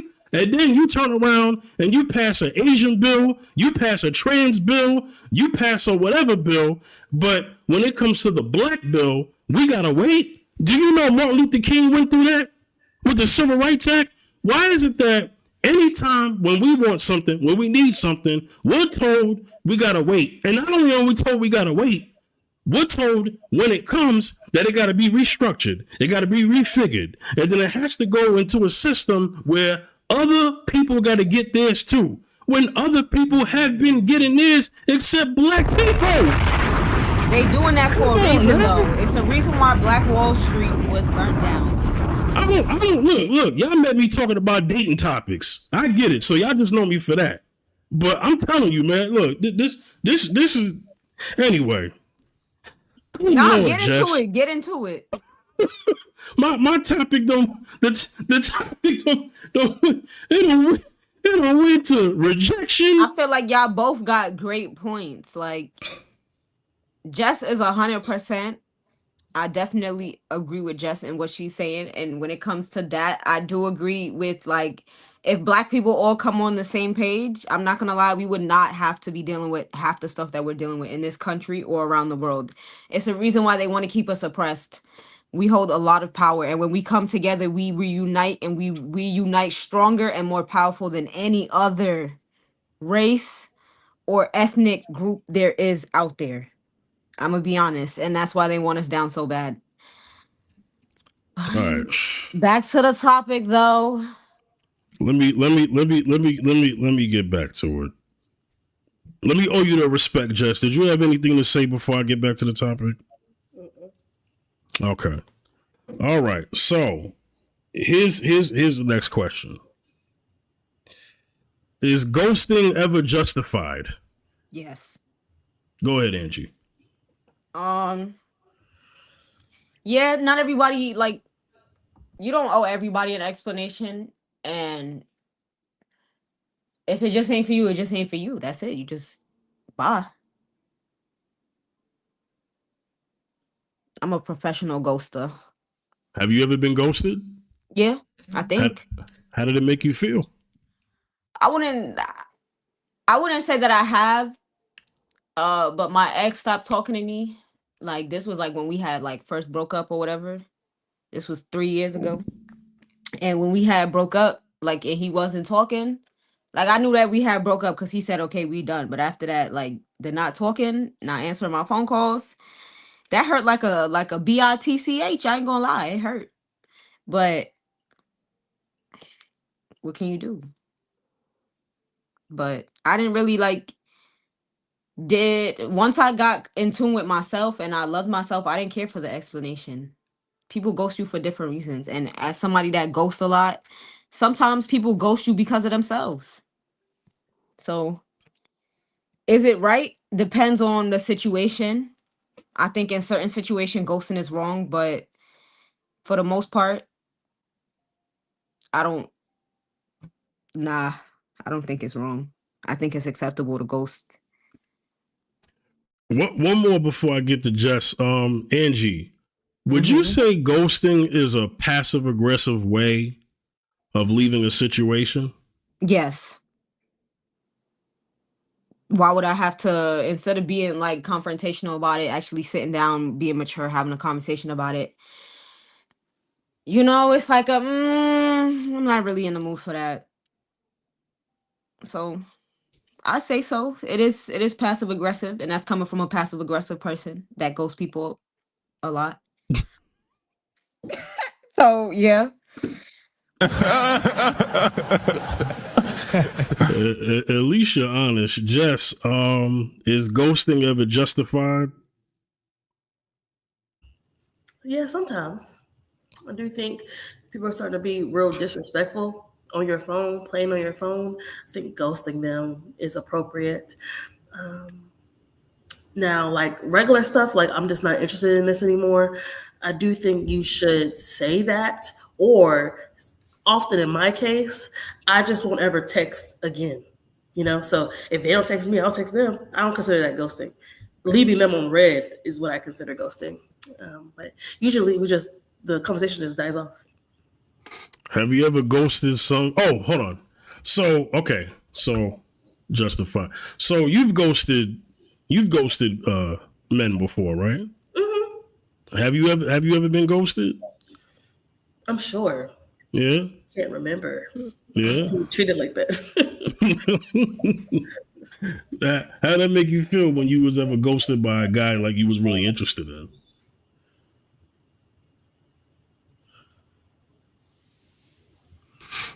Because the ones we don't want, we don't care. But the ones we do want, I'm trying to remember if that ever happened to me. But I'll put myself in a situation where that would happen. Like, yeah, that made me feel rejected. Like why didn't I get the time that I thought I deserved from you? To me, I don't consider that entitled. But to me, I'm like, I'm the best thing since sliced bread. So I'm always kind of like confused. If somebody don't want me, I'm like, for what? Literally for what? I'm gonna take that. I'm gonna write that down. And I'm gonna put that inside my notes, and I'm gonna be saying that. Fifth, I like that you got me up here with Jess. She giving me stuff to write down in my book. Yeah. Period. Period. Yeah. The Lulu is the Salulu. Yeah. You know, it do be working sometimes. I ain't gonna lie. It do. Yeah. I have a question. When y'all two ever ghosted someone, how did it make y'all feel? Like, how did it? Let's put it like this. Okay. What was the intention? You know what? Forget that. Let's go to another question. Because that Nah, may I have like the question. Okay. Because I feel like part of it got answered, maybe. So, Angie? What was the intention when you ghosted someone? So like the intention, because usually when I ghost, it could be like okay. When I ghost, it's a me thing, to be honest. Like I don't really think we're compatible. And Yeah. like Jessica said, the conversation do just be like dying. I ain't gonna lie. Like, but how does it make me feel? It make me feel like sometimes I feel a little bad. Sometimes might be a little bit because I'm like, damn, I could have. You feel me? I could have handled this differently, or I'm not really feeling this person, and I could tell they really like me, type stuff, and I don't want it to, kind of drag on. I do try to be upfront, but if you're not taking the hint, I'm gonna just go ahead and ghost your behind. That's it. But when like what you asked Jess, how does it feel like if somebody that I really like ghosted me? I'll be sick. Oh, Yeah. oh my stomach. Yeah. I think that's maybe it's hard for all of us to be honest, but I think that's normal. Like somebody you saw potential in, and you like, man, we was vibing really well. Dang. I mean, it is what it is. You take your loss, and whether you look at it as your loss, their loss, whatever, it doesn't matter. But you take your L's and you move on with your life. It may have disappointed you in that moment, but it is what it is, because when you're dealing with another person, there's no guarantees. They're autonomous human beings too, right? Jess, you talk about autonomy, right? So they're autonomous human beings too. They can make their decisions. They could say the sky is blue on Tuesday and then say the sky is red on Thursday. It is what it is. That's their prerogative, right? So I got one, right? Let me go to Jess for this one. How often do people protect their ego instead of accepting the truth when it comes to rejection?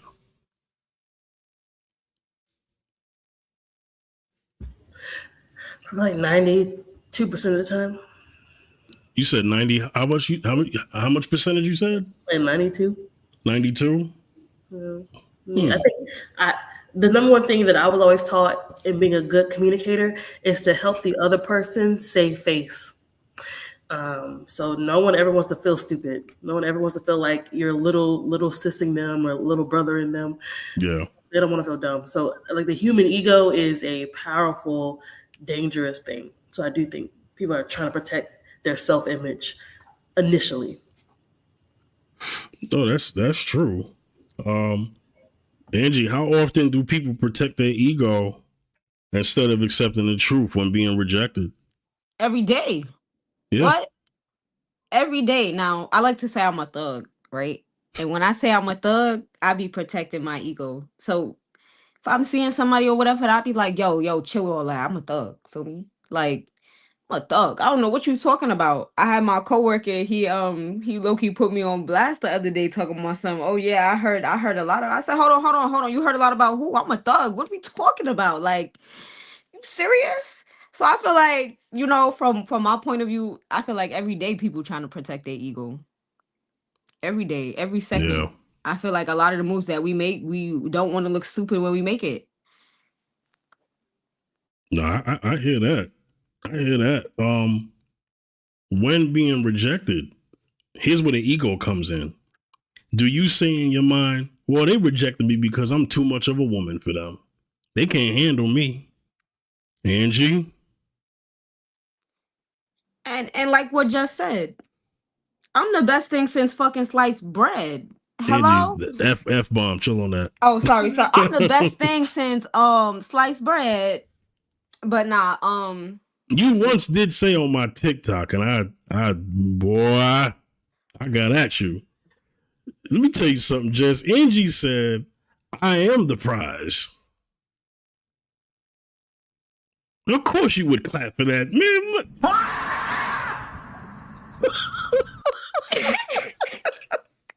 And I asked Angie, I said, Angie, is there ever a situation where the man is the prize? She said, no.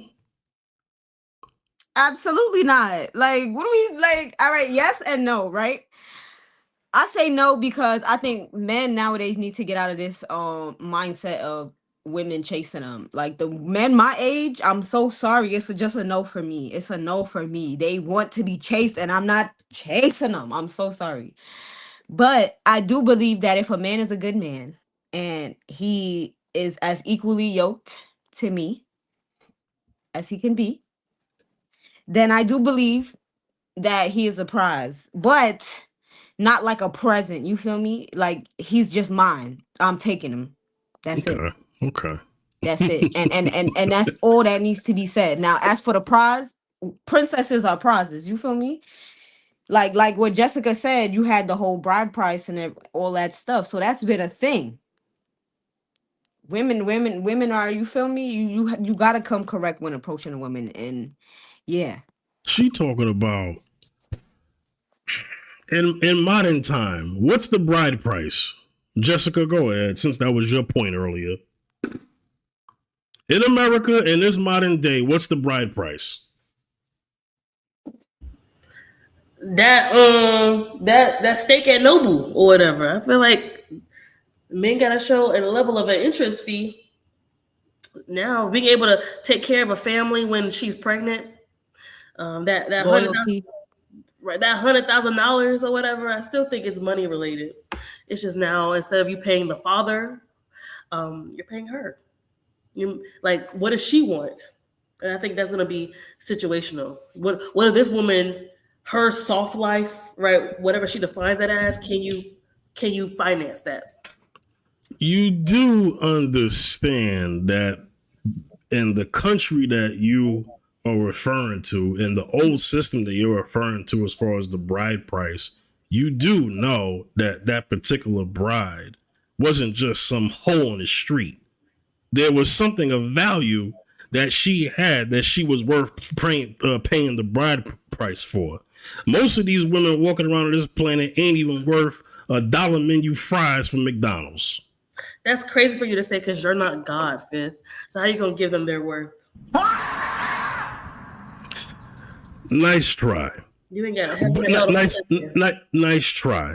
But we all know that y'all there was can't something. build a house. Y'all can't build a house. Y'all can't. Most of y'all can't skin a goat and make it into a felt so we can wear it in the winter. Y'all not doing that. Y'all wasn't doing what they was doing, fighting the lion and saber-tooth tigers and putting it on your neck and warding off the spirits. Y'all not doing that. Y'all clocking in at Wells Fargo. So everybody different. Like, what are you talking about here? Y'all clocking at Wells Fargo. I ain't gonna lie, I don't mind. Hold on, Angie. Hold on 1 second. All right. Jessica. Hey. You know what? I can't. I'm gonna leave you with that one. I can't believe this. Let me hold on. I still like Jesto. Hold on. I'm about through with Jess. What did I say? That was incorrect. They clock in at Wells Fargo. Mm-hmm. You said that like that was a diss. If he just so happens to be the breadwinner at Wells Fargo, the women are going. I didn't say there's anything wrong with working at Wells Fargo. I said it's different than you being up a you had a look on your face. Y'all clock on at Wells Fargo. Yeah, you're not. The look on your face was the look of like, nigga, please. I was doing it. I don't even like talking like that. I was doing it in comparison to you fighting a saber-toothed tiger. That's why I made that face. Let's keep the main thing the main thing. Jessica, comparing the two people. Jessica, did you just say a saber-toothed tiger? I did. When did saber-toothed tigers go extinct? Humans were alive in the Ice Age. What are you talking Wait, about? hold on. Not you actually thought back to when they went extinct, though. Right, because why you bringing up in the Ice Age? So if I get up here and I talk about a skin on a T-Rex, what sense is that going to make? They're not here no more. Humans were alive during the T-Rex era. We were alive during the Tiger era. And I also brought up skinning goats and making it into felts for us to wear during the winter, which is a completely different time frame. Jess, do you have alligator shoes in your closet? Alligator? I have a purse. Okay, how you think that purse became a purse? Somebody went and skinned it, right? It's probably not real. It's probably not real. But yeah, I'm sure the ones that are real. Listen, let me tell you something. Y'all are not skinning it. Men in general, the white men on HGTV, they be the ones skinning them. The white men in the bayou skinning it, not the men on these panels talking about y'all women different. Y'all not building no house. Y'all not even working with Habitat for Humanity to build a house for the other people. Like, what are y'all talking about? We all different. She not a virgin, and you can't use your hands. There are men who are doing these things. You acting like men just abandoned every skill. Listen, we still have probably sick monkeys getting skinned and turned into pillows to this day. There's probably a panda right now that's about to become a shoe. So we still have things being skinned, like you say. And secondly, y'all supposed to be going environmental free and vegan and being one with nature and not killing sentient beings. And you want to talk about a crocodile being skinned or a lion head? What is this, Coming to America? What is that, Velvet? So is that what you want? You mad you can't do it? You want to go to the Waldorf Astoria with the lion head on your chest? Is that what you want? You want Hakeem and Semi? Yeah, because that's what T'Challa did. He had to fight the people. You want to go earn his place? You want to go to Zamunda or Wakanda? Wakanda, and give me Mansa Musa. You said give me Mansa Musa? Oh yeah, give me Mansa Musa. Mansa Musa gonna have you, Jess, and a whole bunch of wives. You think all that money he gonna have one? You better share him. Angie. He might have one. You know, he might love her. Listen, Mansa Musa can stay where he at because I don't share, baby. Listen, Mansa Musa probably had a woman on Monday at 5:00. And then once it hit 7:00, he recharged and had another one. Because the patriarchy. But you know what? That's how men do it every day. The patriarchy that women are getting butt lifts for and all kind of surgeries and getting on Diddy yachts and back in the day to clamor for. Don't sit up here and talk about that patriarchy when those same exact women were clamoring for those men at the top of the patriarchy. What else we gonna do? Create a whole system by themselves that they couldn't exist by themselves in? What you talking about? They had to get with it. No, women don't. No, women don't have to become everything they behold. Yes, they. No, they don't. You wouldn't even agree to that, Jess. My philosophy is yes, that's true. They don't have to. What I'm saying is, think about the person who is living inside of the system, mindless, and they're being told, this is the script of your life. This is what you need to get picked by a man. This is what you need to do. We all had lived in a place where we were on autopilot, just living by the script we were given based on our parents, based on our environment, and something in our journey woke us up where we had a revelation of some sort. Some people are not there. Some people are still living inside the matrix where they still believing that men have access to marriage and women hold the access to sex and all this ideology that's incredibly divisive. You saying now Jess, I'm very familiar with talking points. This is very easy for me. You mean to tell me that part is not true? Women don't control access to sex? No. Oh, they don't. Nah, we do. I ain't gonna lie, we do. Thank you. I know it's a very easy talking point to say, and it's very catchy. You brought it up. but the reason why I say that is because I think about access in a holistic sense, right? Like, do I have leverage at the bank, or am I asking the bank for something? I'm asking the bank. The bank don't have to do nothing for me. I'm asking the bank, right? So if we put that scenario on marriage and sex, that would mean that the bank has everything that I want, and the bank can deny me, and I'm the one who has no leverage. But that's not true, because we're talking about consensual relationships. We both have to agree to have the sex, or it's grape. We both have to consent to the marriage, or you are forcing me and coercing me into the marriage. So there is no, you're the gatekeeper and I'm just waiting at the gate to be chosen. That's the idea that makes women pick me's, because they feel like, oh, my value comes from going through this gate that only this man has access to. He's not God. He's not the bank. In this scenario, in terms of getting the panty drawers, you are the bank. A man has to ask you if it's okay to either withdraw or deposit. And you have to agree too. A woman can't absolutely. Because but that whole idea makes it seem like you're just mindlessly going after sex. And I think that removes men's humanity. Y'all are not 24/7 horned up, just waiting at the gate for sex, and the woman's just passing sex out like, I don't know, like a Uno game. That's what I'm saying. Like, we have to think about what we're actually saying. You do realize that if a woman went outside and stood in front of, what's a grocery store that's in your area? You got Publix? Food Bazaar. Okay. Angie, you got Key Food in C-Town, right? Because it's New York, right? So, do you know a woman could stand right in front of Key Food and say, "Who want this box?" You know how many men are gonna line up? Versus if a man gets in front of Jessica, I'll just say Walmart. A man could stand in front of Walmart with a microphone and say, "Come get this D." He's not gonna have a whole bunch of women lining up. But some women will. Depending on how cute he is, versus the mass of men who would line up for a half decent woman who says, "Come get this box." That brothers. says that men are easy though. Fifth, like that just say there's more male predators, because I would never, because now you're adding the layer in of the quantity of people who want it, but the man still has to say yes to having sex the same way the woman has to say yes to having sex. So to say that she is the only one who is the gatekeeper, it doesn't work, because they both have to agree to do it. That's true in a sense, but here's where things get a little different. The marriage part. How many women are getting on one knee and proposing? Is that something that is that no? Yeah, right.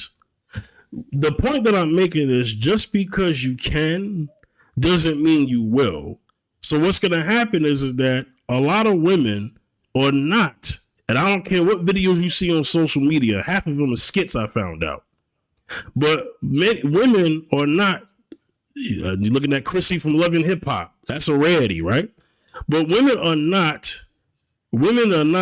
getting on one knee and proposing at the same rate men are. Once they do, then that talking point will cease to exist.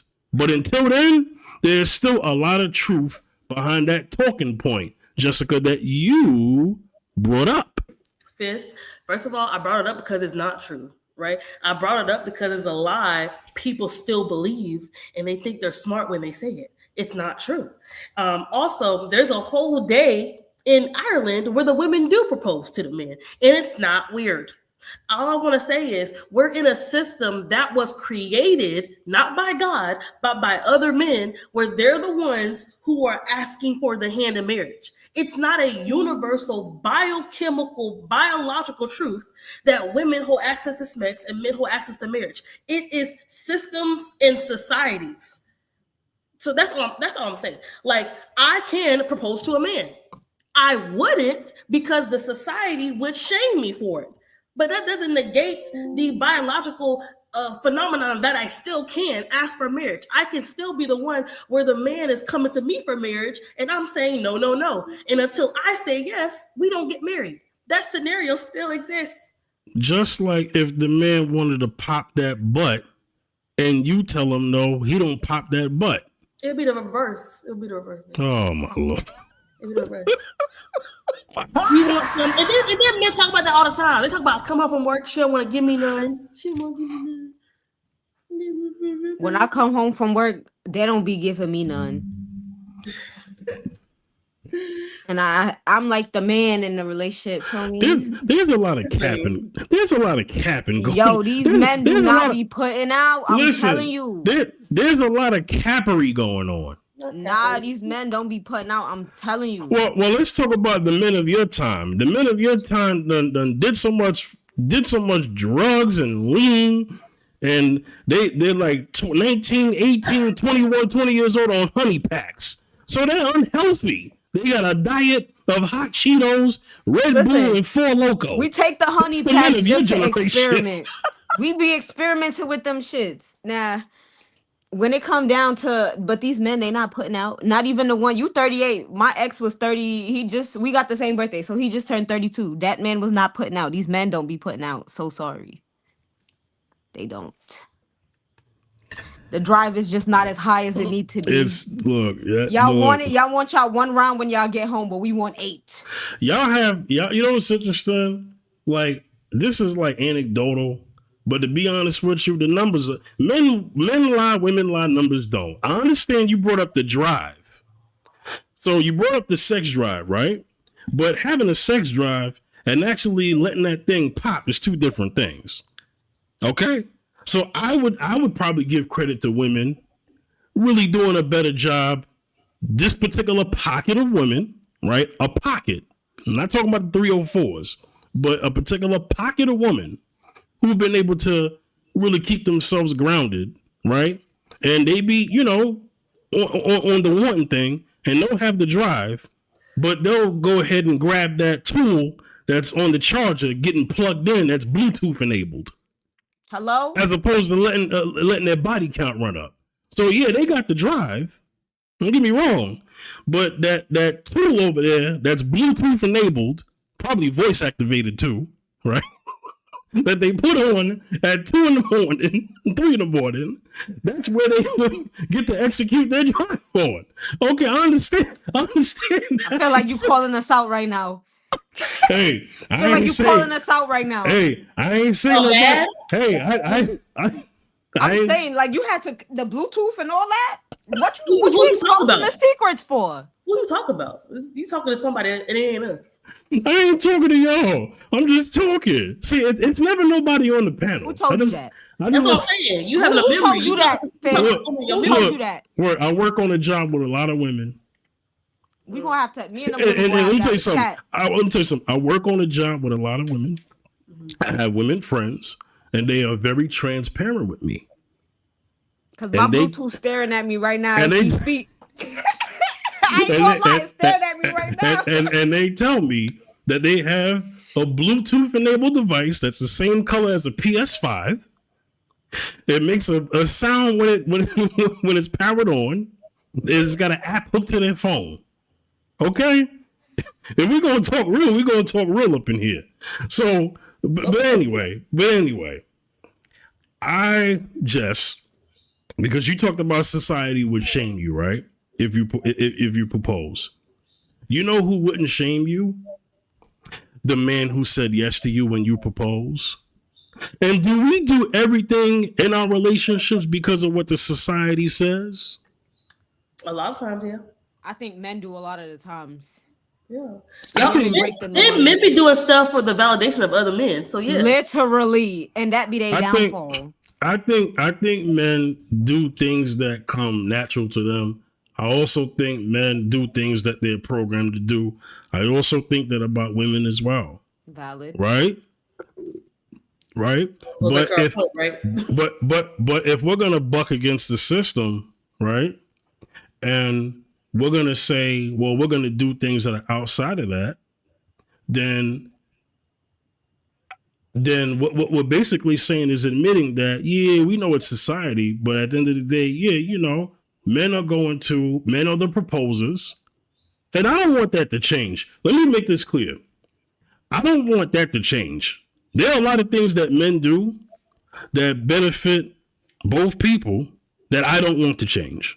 Okay, so I'm not arguing. One of the things I don't do is campaign and big up men who are the bad dudes. I don't big up that. You won't get this from me. If anything, I'm talking about the good men, good women. Okay, I like to big up good behavior. Now the bad behavior I like to push to the side. I don't want that. You know what I'm saying? That's the part of society I want nothing to do with. But if it's good, I'm rocking with it. I'm on code with that. I ain't on code with the bad behavior. You know what I'm saying? So let me get to the last thing, and then we're gonna wrap it up, right? So here's a nice little final drop.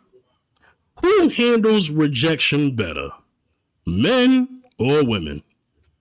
Go ahead. Women. Oh, you do? Yep, and that's from being a Brooklynite. Cause Mm. you know how they run it down in New York. I do. As soon as you say nah, no thank you, and you could be real polite. You they be going off respectfully. One time I Really? was 12. I said, yo, I'm just 12. What you gotta lie for? And they'll keep going. They don't care. Yeah. Ninja told me at 12, what you gotta lie for? Yeah, that's just sick. So men don't know. Yeah, men. A lot of the times they'll either get violent. We see it a lot of the times, especially in New York, still to this day. That's why I be scared. A man gets to flirting with me. They ask for my number. I might give them a fake, but these men are smart nowadays. They will call it. So I'm gonna give you my number, but the number's getting blocked right after. Men do not know how to handle rejection. They're killing women. People my age is getting shot, raped, and murdered a lot. So I don't think that men are really equipped to handle rejection. We even see how they handle heartbreak. How they handle heartbreak and rejection is pretty much the same. They might shove it under and then it comes out to a few months later or a few years later down the line, or whenever they finally decide to come to terms with it. And then as for women, I feel like the way that they handle rejection is a little bit different because they try to change themselves or work on what they think that the other person did not like. So yeah, that's how I feel men and women handle rejections. Who handles it better? I believe women do, because we are more emotionally in tune with ourselves. And our more society makes it acceptable for us to be emotional. So I think when it comes to handling rejection, women have that space to cry and, like, I guess, be upset about it. Whereas a man, it's like, okay, take that issue on the chin and keep it rolling. So I feel like that's a lot of the times that goes back to how men are raised, to just keep it, like, take it on the chin and keep it rolling. So yeah. But you can get a Google Voice number, Angie. Baby, I'm tired. They don't give up. I just got rid of my ex and I left him in January. They do not give up. The voice number don't work. If they want to find you, they will find you. Oh my gosh. No. Baby, we gonna have to chat. Yeah, that's how it is. We gonna have I mean, because they will be calling you like right then and there. So I'll give the Google Voice number, and my phone will obviously ring, but they won't be listening to it, so they won't hear it says, "Oh, Google Voice," right? So I'll be able to get away. Yeah. And block or whatever. But the fact that we even have to do that is crazy. Yeah, like I had a lot of crazy experiences in college, men holding me down, like men cornering me, just in fear of my life. Having to keep that Mosca tool on me just in case. Like having to figure out like where my exits were, having to call people and let them know like where I was gonna be, just stuff, because just a natural fear of like what is he gonna do, or like being in a gas station and you'll be like, oh no, I'm good, whatever. And then people will follow you into the gas station. Then they follow you around the store. I had one guy, this just happened recently. I mean, women know this, but I was in a grocery store and I'm looking for my little papayas or whatever. And he come up to me, he's like, God told me you were gonna be my wife. I said, he didn't talk to me. He didn't tell me that. So I'm like, no, sir, no, thank you. It's okay. Like, you look kind of old, whatever. And he was like, no. God told me this, da da da. And it was only a woman. All these men passing me, all these couples passing me, a lady who did not know me. She came up to me and did that whole, girl, I was looking for you. Where you been? Da, da, da. And she literally saved me from that situation. And then we walking around the store, and guess who walking behind us? The man. We think we lost him. She's like, girl, just leave the store. I get into the line. He find me again. He come back and he handed me his phone again. And I'm just like, how many ways can my body language say no? Can my words say no? And then it was literally a lesbian couple who had to come in and said, stop talking to her. And then they walked me to my car. And that just happened 4 weeks ago. So it's just like what Angie said, men do not know how to take no for an answer. It's in part because women are supposed to be accessories to their life. Women should want them. Women should get on their program. And it's a lot of ego. I do want to piggyback on Jess. There was a video not too long ago of a lady in a gas station. She came out her car, and if you watch the audio, and it had if you watch the video and the audio into it from the parking lot, some man just like grabbed her, whatever, called her name or whatever, and she was like, nope, I'm not interested. She went into the gas station to go get what she wanted inside the store. She kept telling this man repeatedly, no, I'm not interested. He's pulling down his pants, trying to get on top of her inside of the gas station. There are men around. The guy who's working the gas station aren't doing a damn thing about it. And there's a million ways that lady said no, try to push him up off her, and he still kept going. And there are other men that'll be around that'll see that and will allow that to happen. So I do think that men are horrible at taking no for an answer, and they are the worst at taking rejection. And also intervening. Yes, they don't. Why can't two of y'all fight this one man for me? But it's usually like a very individualistic mindset. Like, that's not my situation. That's not my problem. And I'm like, y'all can't corral two people to get that man off of her or to help me in that situation. I'm in a crowded place. Why do the women have to come help me? Well, I think here's the thing. I think if because we have to be realistic. I think if a woman is yelling police or help, that there are going to be men who are going to step up. Don't look at me with that face. That's what happened in the video. Okay, well, I don't have the video. I can't watch it. I'm gonna send it to you. I gotta go by what you telling me. But what I'm saying is, in everyday life, if a woman is yelling help, because there are situations where women have yelled help and gotten help. So we can't say in all situations where a woman has yelled out help that nobody came. We can't be disingenuous now. Name one. True. You want me to name one? All right. There was a situation, and this is on this is a video. It was in front of a Walmart, right? This guy was on some racist stuff, right, with this sister. He threatened her, and on his waist, he didn't have nothing at his waist, but he reached like as if he had something. And the sister was walking around, and she's looking around, and she did one of these, right? And so a brother comes up, and this is a state where they carry the blammer, right?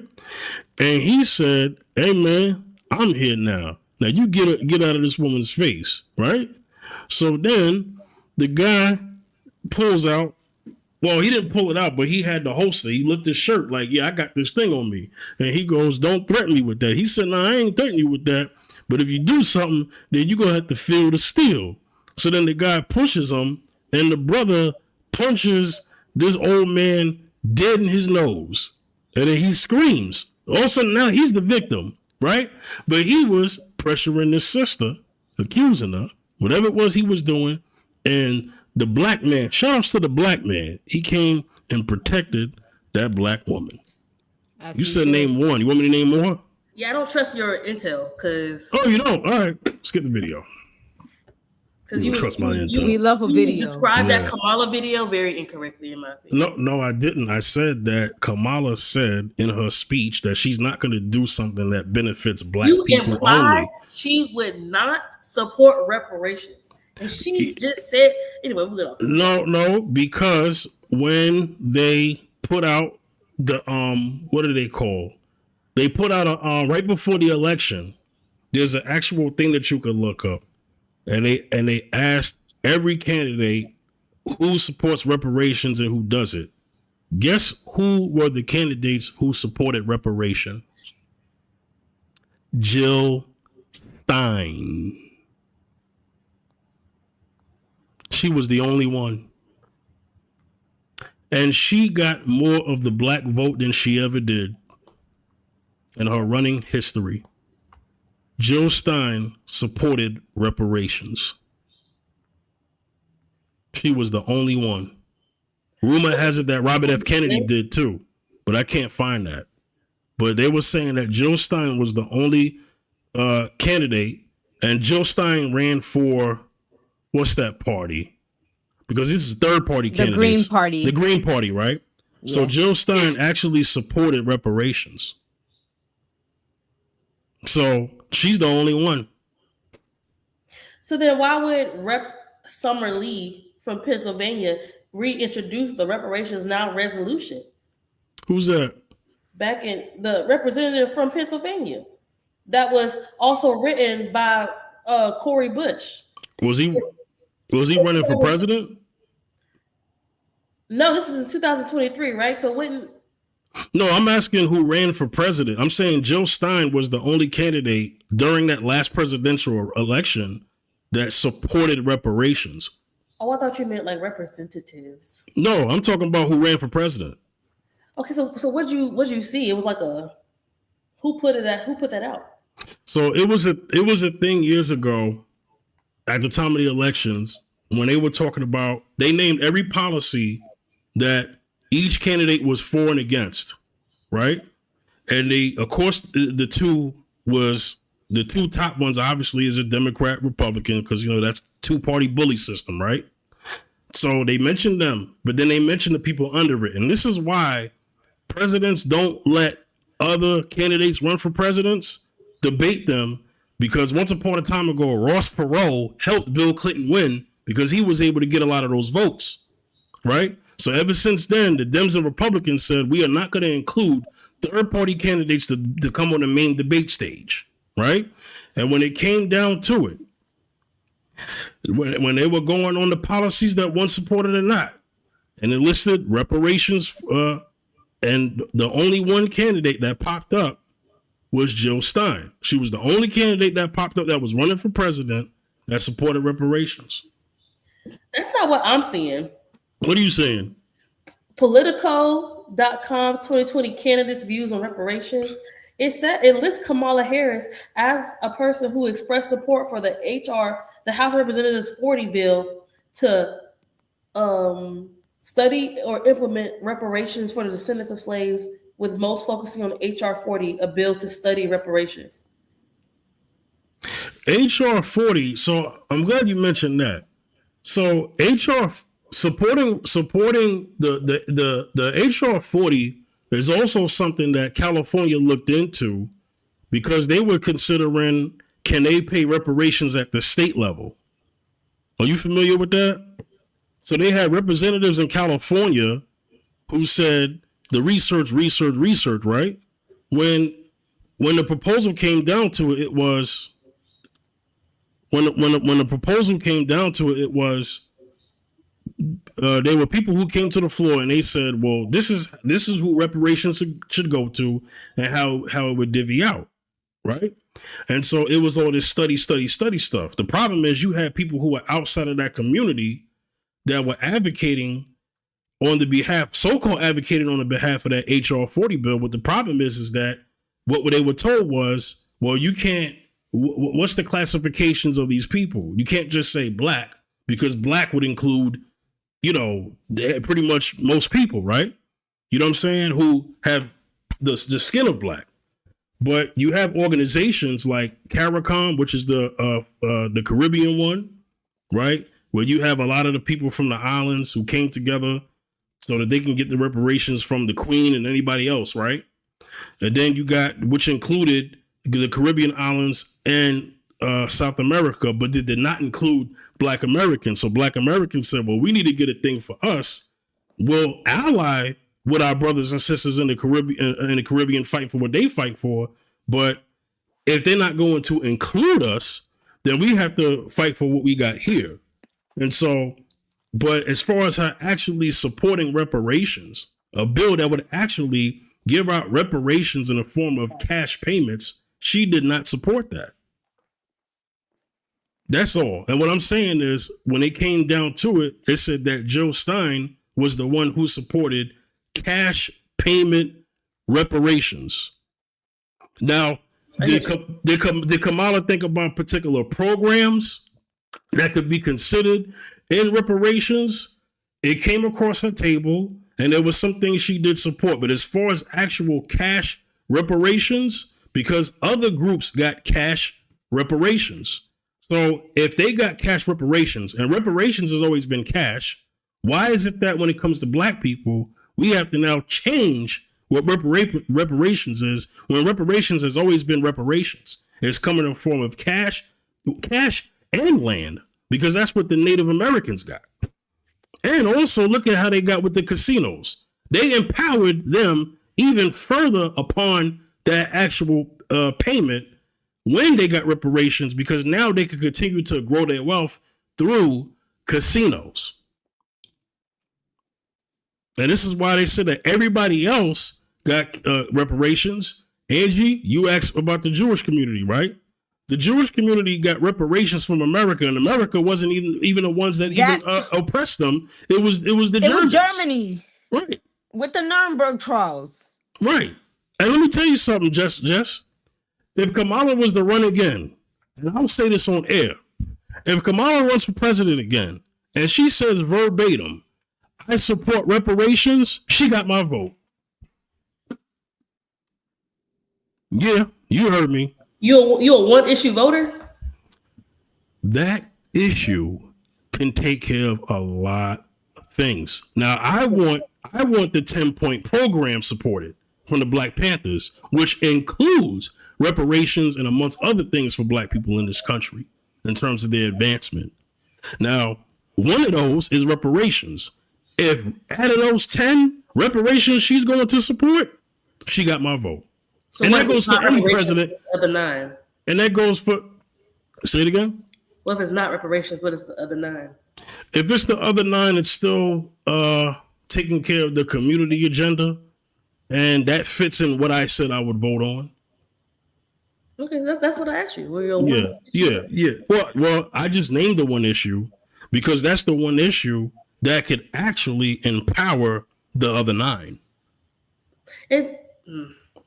I think there need to be like financial literacy courses, just give people some money. I feel like, well, what happened with the loans people had, with the business loans, the PPP loans, PPP, like you know what's interesting is I ain't gonna lie, Jess. You know what's interesting, when the Native Americans, rightfully so, wanted their reparations, they weren't told, well, we got to give you this, and then we got to give you that first. We got to teach you what to do with your money. No, it was show me the money or else. And they're alcoholics. Like, there is rampant alcoholism and DV in those reservations. So they're using the casino money to fund, I would say, societal cancers in their land. Okay, they're not happy people. They're not happy. So I think in tandem with the money, you should be taught how to steward it well. That's cool. There's no point if in one generation all the money gone. No, that's cool, but I want the money. Cha-ching. I ain't gonna lie, Jess. I want the money too. I want the money. I'm not saying you not get the money. I'm saying in tandem, get the financial literacy so you can actually support me in being a better person with the money. right? Support my generations. Don't. I see what Cool. you're saying. Cool. I see what you're saying, but I don't think that we should have to have that first before we get our reparations. Right, because everybody nobody else else had didn't. to do that. Thank you. They're not I doing, hear but what are they doing with their reparations? Like I said, the Native That's American people. the Jews, if we that's look their at it, because business. I'm in New York, What so are they doing? because I'm in New York, I could firsthand see what the Jews got. I can ain't gonna speak lie. on it too, Angie. I'm from there too. Are they I could Jews firsthand from they them the Jews, motherland? Because you got the Orthodox Jews and you got them Jews that just Jewish by blood and No, they no, don't no. believe Yeah, in none so of No, we know the Judaism is we know the difference between the Hebrews of the Bible and the Jewish community that me and Angie are talking about. We are talking about the Yehudi. And I probably have to be careful with saying this on YouTube. Yeah, we do. But let me not say that word. I'll just say small hat. So They we know the own difference banks, between a small hat churches, and schools. the 12 tribes of Israel. So anyway, Angie, yes.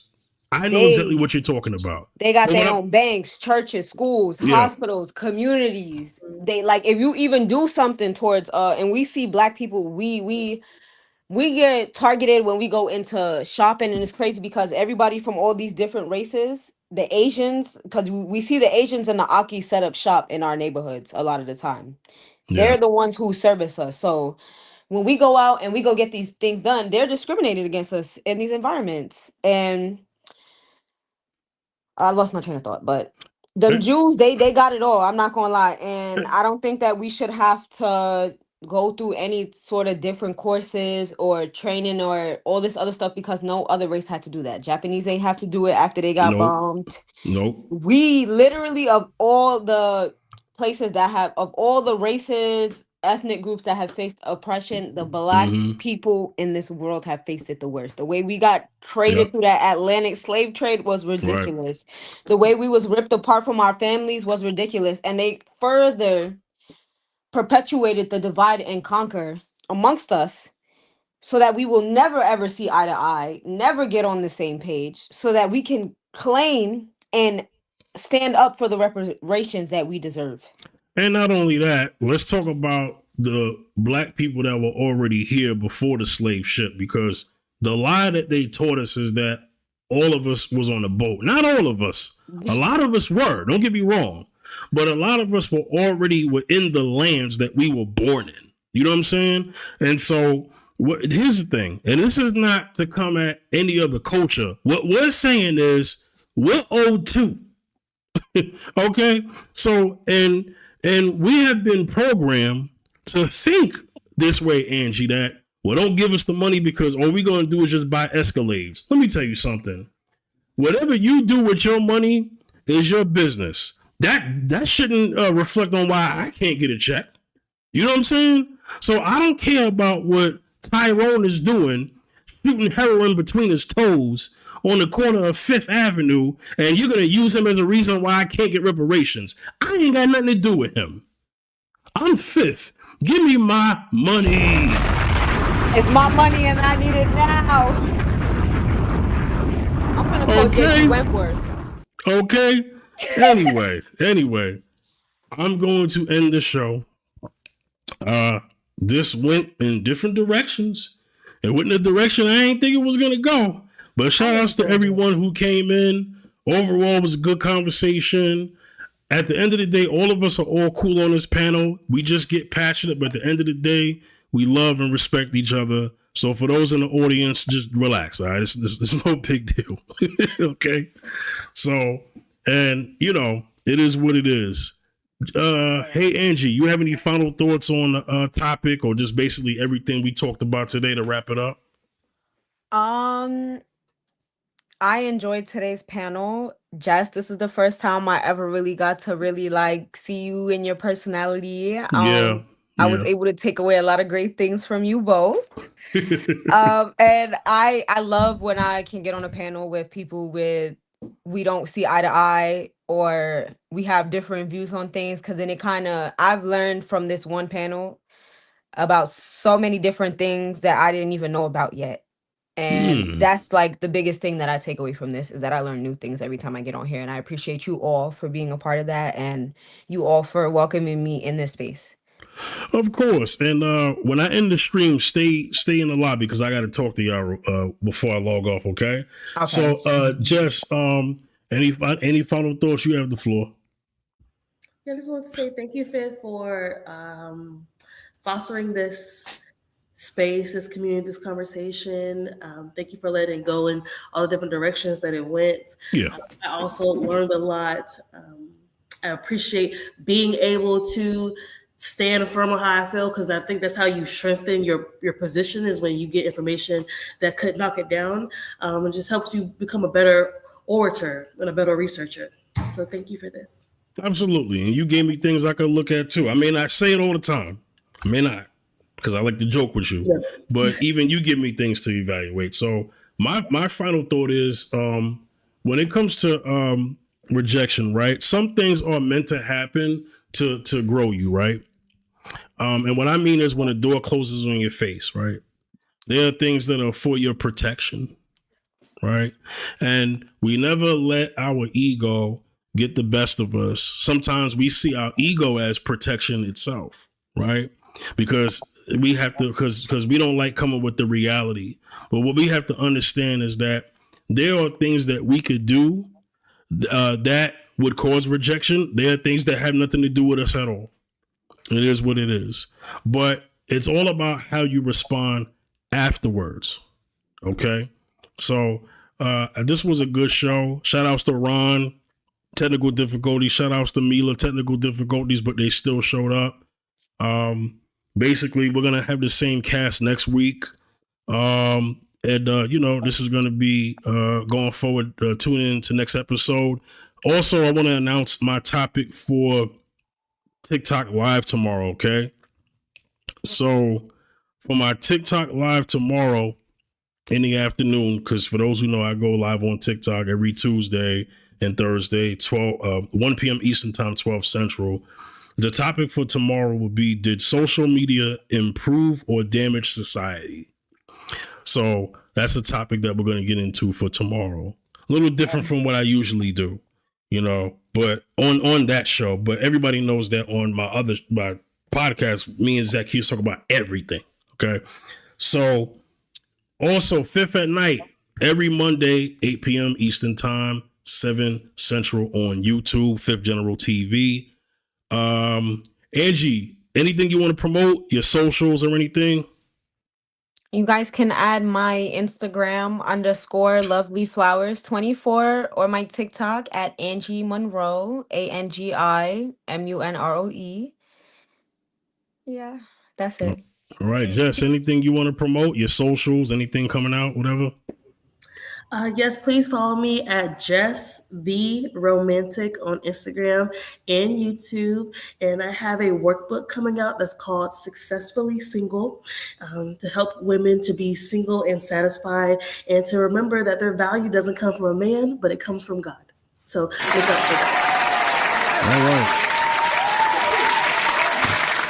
that. All right. Y'all could reach me Facebook, Instagram, and Twitter at The Fifth General, YouTube and TikTok, Fifth General TV. All right.